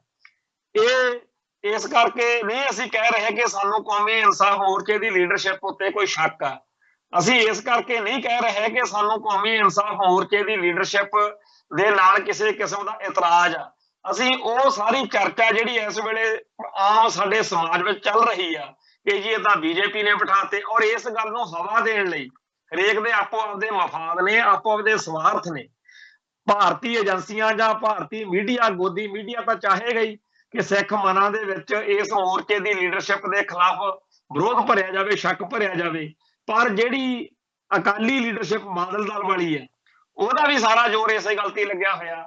ਅੱਜ ਜਦੋਂ ਹਰਚਰਨ ਬੈਂਸ ਦੀ ਮੈਂ ਗੱਲ ਕਰਦਾ ਸੀ, ਮੇਰੇ ਦਿਲ ਦਿਮਾਗ ਵਿੱਚ ਉਹਦੀ ਗੱਲ ਘੁੰਮ ਰਹੀ ਸੀ ਕਿ ਕਿਵੇਂ ਉਹ ਬੜੀ ਸ਼ਾਤਰਤਾ ਦੇ ਨਾਲ ਕਹਿ ਰਿਹਾ ਕਿ ਅੱਜ ਇਹ ਮੋਰਚੇ ਲਾ ਲਾ ਕੇ ਬੈਠੇ ਨੇ, ਇਹ ਤਾਂ ਉਹੀ ਨੇਗੇ ਜਿਨ੍ਹਾਂ ਨੇ ਸਾਡਾ ਸਾਥ ਨਹੀਂ ਸੀ ਦਿੱਤਾ, ਇਹਨਾਂ ਕਰਕੇ ਸਿੰਘ ਅੰਦਰ ਨੇ। ਤੇ ਜਦੋਂ ਪੱਤਰਕਾਰ ਨੇ ਉਲਟਾ ਕੇ ਪੁੱਛਿਆ ਵੀ ਤੁਹਾਡੀ ਜਦੋਂ ਸਰਕਾਰ ਸੀਗੀ ਤੁਸੀਂ ਉਹ ਗੱਲ ਕਰੋ, ਉਧਰ ਨੂੰ ਆਉਣ ਨੂੰ ਤਿਆਰ ਨਹੀਂ ਹੈਗੇ। ਸੋ ਇਹ ਲੋਕ ਤਾਂ ਇਹ ਵੀ ਕਹਿੰਦੇ ਆ ਹਰਚਰਨ ਬੈਂਸ ਵਰਗੇ ਕਿ ਜੀ ਸਾਡੇ ਤੇ ਦੋਸ਼ ਲਾਉਂਦੇ ਆ ਕਿ ਇਹਨਾਂ ਨੇ ਜਿਹਨਾਂ 'ਚ ਨਜ਼ਰਬੰਦ ਸਿੰਘ ਛੱਡੇ ਨਹੀਂ ਜਾਂ ਛੁਡਵਾਏ ਨਹੀਂ, ਤੇ ਹੁਣ ਫਿਰ ਜਿਹੜੀ ਬਾਅਦ 'ਚ ਲਿਆਂਦੀ ਸੀ ਸਰਕਾਰ ਕਾਂਗਰਸ ਵਾਲੀ, ਉਹਨੇ ਛੱਡਤੇ। ਉਹ ਉਸ ਇੰਟਰਵਿਊ ਦੇ ਵਿੱਚ ਅਕਾਲੀ ਦਲ ਦਾ ਜਦੋਂ ਪੱਖ ਪੇਸ਼ ਕਰਦਾ ਉਹ ਕਹਿੰਦਾ ਛੱਡੇ ਹੀ ਨਹੀਂ ਜਾ ਸਕਦੇ। ਭਾਈ ਜੇ ਛੱਡੇ ਨਹੀਂ ਜਾ ਸਕਦੇ ਫਿਰ ਤੁਸੀਂ ਕਾਹਨੂੰ ਆ ਕਰਕੇ ਜੇ ਭਰਾਉਂਦੇ ਫਿਰਦੇ ਹੋ, ਕਾਹਨੂੰ ਤੁਸੀਂ ਲੋਕਾਂ ਨੂੰ ਉੱਲੂ ਬਣਾਉਂਦੇ ਹੋ? ਫਿਰ ਠੋਕ ਵਜਾ ਕੇ ਕਹੋ ਕਿ ਨਾ ਛੱਡੇ ਜਾ ਸਕਦੇ ਆ ਤੇ ਨਾ ਹੀ ਇਹ ਮੋਰਚੇ ਦੀ ਹਮਾਇਤ ਕਰਨ ਦੀ ਲੋੜ ਆ, ਫਿਰ ਪੰਥ ਤੁਹਾਨੂੰ ਆਪੇ ਦੇਖ ਲੂ। ਸੋ ਇਸ ਮੌਕੇ ਵੀ ਜਦੋਂ ਪੂਰੀ ਤਰ੍ਹਾਂ ਦੁਰਗਤੀ ਹੋਈ ਪਈ ਆ, ਜਦੋਂ ਕੋਈ ਮੰਗਿਆ ਪਰਾਲੀ ਨਹੀਂ ਦਿੰਦਾ, ਉਦੋਂ ਵੀ ਇਹ ਲੀਡਰਸ਼ਿਪ, ਇਹ ਲੋਕ ਜਿਹੜੇ ਆ ਆਪਦੀਆਂ ਚਲਾਕੀਆਂ ਵਕਾਰੀਆਂ ਤੇ ਹੇਰਾ ਫੇਰੀਆਂ ਤੋਂ ਹਟ ਨਹੀਂ ਰਹੇ। ਇਹ ਗੱਲ ਪੱਕੀ ਆ ਕਿ ਸਾਨੂੰ ਨਾ ਇਨਸਾਫ ਕਾਂਗਰਸ ਨੇ ਦਿੱਤਾ, ਨਾ ਬੀਜੇਪੀ ਨੇ ਦਿੱਤਾ ਤੇ ਨਾ ਆਮ ਆਦਮੀ ਪਾर्टी ने, ना बादल किया ने। हमारा कोई नहीं है जी, हमारा सतगुर प्यारा है जी। पर लड़ना तो है। ਜਦੋਂ 1750 ਤੋਂ ਲੈ ਕੇ ਆਪਾਂ 1780 ਤੱਕ ਦਾ ਦੌਰ ਦੇਖਦੇ ਆ, ਉਦੋਂ ਦਾ ਇਤਿਹਾਸ ਦੇ ਵਿੱਚ ਜੇ ਨਜ਼ਰ ਮਾਰੋ ਤਾਂ ਦੂਰ ਦੂਰ ਤੱਕ ਕੋਈ ਚੰਗੀ ਗੱਲ, ਕੋਈ ਵੱਡੀ ਗੱਲ, ਕੋਈ ਹਾਂ ਪੱਖੀ ਚੀਜ਼ ਸਿੱਖਾਂ ਨੂੰ ਮਿਲਦੀ ਨਹੀਂ ਸੀ। ਸਿਰਾਂ ਦੇ ਮੁੱਲ ਪਏ ਹੋਏ ਸੀ। ਕਦੇ ਕੋਈ ਬਾਹਰੋਂ ਆ ਕੇ ਹਮਲਾ ਕਰ ਰਿਹਾ, ਕੋਈ ਇੱਥੋਂ ਮਸਾ ਰਗੜ ਉੱਠ ਰਿਹਾ, ਕਦੇ ਕੁਛ ਹੋ ਰਿਹਾ। ਪਰ ਉਸ ਦੌਰ ਦੇ ਵਿੱਚ ਵੀ ਗੁਰੂ ਦੇ ਲਾਲਾ ਨੇ ਸਿੱਖੀ ਸਦਕ ਕੇਸਾ ਸਵਾਸਾ ਸੰਗ ਨਿਭਾਉਂਦਿਆਂ ਹੋਇਆਂ ਕੁਰਬਾਨੀਆਂ ਕੀਤੀਆਂ ਤੇ ਅੰਤ ਸਿੱਖ ਰਿਆਸਤਾਂ ਕਾਇਮ ਕਰਕੇ, ਖਾਲਸਾ ਰਾਜ ਕਾਇਮ ਕਰਕੇ ਸਰਕਾਰੇ ਖਾਲਸਾ ਬਣਾ ਧਰਿਆ। ਅੱਜ ਸਾਨੂੰ ਲੱਗਦਾ ਦੂਰ ਦੂਰ ਤੱਕ ਕੁਛ ਨਹੀਂ ਦਿਖ ਰਿਹਾ, ਪਰ ਅਕਾਲ ਪੁਰਖ ਵਾਹਿਗੁਰੂ ਜ਼ਰੂਰ ਸਾਡੀ ਬਾਹ ਫੜਨਗੇ ਜੇਕਰ ਅਸੀਂ ਹੱਕ ਸੱਚ ਦੀ ਗੱਲ ਤੇ ਪਹਿਰਾ ਦਿੰਦੇ ਰਵਾਂਗੇ। ਜੇਕਰ ਅਸੀਂ ਸੱਚੀ ਤੇ ਜਿਹੜੀ ਝੂਠੀ ਲੀਡਰਸ਼ਿਪ ਆ, ਇੱਕ ਬੁਰਕਾ ਪਾ ਕੇ ਲੀਡਰਸ਼ਿਪ ਫਿਰ ਰਹੀ ਆ, ਜਿਹੜੀ ਬਣਦੀ ਤਾਂ ਇਹ ਆ ਕਿ ਅਸੀਂ ਬੜੇ ਪੰਥਕ ਤੇ ਖਾਲਿਸਤਾਨੀ ਆ, ਪਰ ਉਹਨਾਂ ਦਾ ਏਜੰਡਾ ਕੁਝ ਹੋਰ ਆ।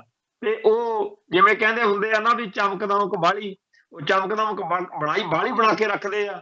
ਜਿਹੜੇ ਸੱਚੇ ਸੁੱਚੇ ਗੁਰਸਿੱਖ ਨੇ ਉਹ ਉਸ ਚਮਕਦਮਕ ਤੋਂ ਪਰਾਂ ਰਹਿੰਦੇ ਆ। ਸੋ ਅੱਜ ਦੇ ਇਸ ਸਮਾਗਮ, ਇਸ ਪ੍ਰੋਗਰਾਮ ਦੇ ਰਾਹੀਂ ਅਸੀਂ ਸਾਡੇ ਸਰੋਤਿਆਂ ਨੂੰ ਇਹ ਬੇਨਤੀ ਕਰਨੀ ਚਾਹੁੰਦੇ ਆ ਕਿ ਇੱਕ ਤਾਂ ਆਪਾਂ ਆਪਣੀ ਲੀਡਰਸ਼ਿਪ ਦੇ ਵਿੱਚ ਭਰੋਸਾ ਰੱਖੀਏ, ਕਿਉਂਕਿ ਸਟੇਟ ਦਾ ਪੂਰਾ ਜ਼ੋਰ ਆ ਕਿ ਮੋਰਚੇ ਦੀ ਲੀਡਰਸ਼ਿਪ ਦੇ ਪ੍ਰਤੀ ਲੋਕਾਂ 'ਚ ਸ਼ੰਕੇ ਵੱਧ ਜਾਣ। ਦੂਜਾ ਇਹ ਕਿ ਜਿਹੜੀ ਇਹ ਗੱਲ ਪ੍ਰਚਾਰੀ ਜਾ ਰਹੀ ਆ ਕਿ ਜੀ ਇਹਦੇ ਮਗਰ ਭਾਜਪਾ ਆ, ਇਹਦੇ ਮਗਰ ਲਾਲਪੁਰਾ ਆ, ਇਹ ਗੱਲ ਬਾਰੇ ਸਾਡੀ ਲੀਡਰਸ਼ਿਪ ਆ ਜਿਹੜੀ ਵੈਸੇ ਤਾਂ ਉਹ ਸਪਸ਼ਟ ਕਰ ਚੁੱਕੇ ਆ, ਪਰ ਇਸ ਗੱਲ ਦੇ ਉੱਤੇ ਆਪਾਂ ਭਰੋਸਾ ਕਰੀਏ ਕਿ ਇਹ ਕੋਈ ਮੋਰਚਾ ਖਾਲਿਸਤਾਨ ਦੇ ਏਜੰਡਿਆਂ ਨੂੰ ਛਡਾਉਣ ਦੀ ਗੱਲ ਵਾਲਾ ਨਹੀਂ। ਹਾਂ, ਇਹ ਠੀਕ ਆ ਕਿ ਜਦੋਂ ਜਿਸ ਮੁੱਦੇ ਉੱਤੇ ਮੋਰਚਾ ਲਾਇਆ ਹੁੰਦਾ ਉਹਨਾਂ ਨੂੰ ਤਰਜੀਹ ਦੇਣੀ ਪੈਂਦੀ ਆ, ਪਰ ਸਾਨੂੰ ਯਕੀਨ ਕਰਨਾ ਚਾਹੀਦਾ ਕਿ ਮੋਰਚੇ ਦੀ ਲੀਡਰਸ਼ਿਪ, ਖਾਸ ਤੌਰ ਦੇ ਉੱਤੇ ਭਾਈ ਜਗਤਾਰ ਸਿੰਘ ਹਵਾਰਾ ਜਾਂ ਜਿਹਨਾਂ 'ਚ ਨਜ਼ਰਬੰਦ ਸਿੰਘ ਆ ਜਿਹੜੇ, ਉਹ ਕਦੇ ਵੀ ਇਸ ਗੱਲ ਨਾਲ ਕੋਈ ਸਮਝੌਤਾ ਨਹੀਂ ਕਰਨਗੇ। ਸਭ ਤੋਂ ਆਖਰੀ ਬੇਨਤੀ ਇਹ ਕਿ ਮੋਰਚੇ ਦੀ ਹਮਾਇਤ ਵਿੱਚ ਠੋਕ ਵਜਾ ਕੇ ਭੁਗਤਣਾ ਤੇ ਉਹਨਾਂ ਚਾਲਾਂ ਦੇ ਉੱਤੇ ਪੂਰੀ ਨਜ਼ਰ ਰੱਖਣੀ ਆ ਜਿਹੜੀਆਂ ਭਾਰਤੀ ਖੁਫੀਆ ਏਜੰਸੀਆਂ ਮੀਡੀਆ ਰਾਹੀਂ ਜਾਂ ਹੋਰਨਾਂ ਢੰਗ ਤਰੀਕਿਆਂ ਰਾਹੀਂ ਚੱਲਦੀਆਂ ਨੇ। ਇੰਨੀਆਂ ਬੇਨਤੀਆਂ ਪ੍ਰਵਾਨ ਕਰਿਓ। ਬੋਲਦਿਆਂ ਕੋਲੋਂ ਕੋਈ ਸ਼ਬਦ ਉੱਚਾ ਨੀਵਾਂ ਬੋਲਿਆ ਗਿਆ ਹੋਵੇ ਸੰਗਤ ਬਖਸ਼ਣਯੋਗ ਹੈ। ਨਾਨਕ ਨਾਮ ਚੜ੍ਹਦੀ ਕਲਾ, ਤੇਰੇ ਭਾਣੇ ਸਰਬੱਤ ਦਾ ਭਲਾ। ਵਾਹਿਗੁਰੂ ਜੀ ਕਾ ਖਾਲਸਾ, ਵਾਹਿਗੁਰੂ ਜੀ ਕੀ ਫਤਿਹ।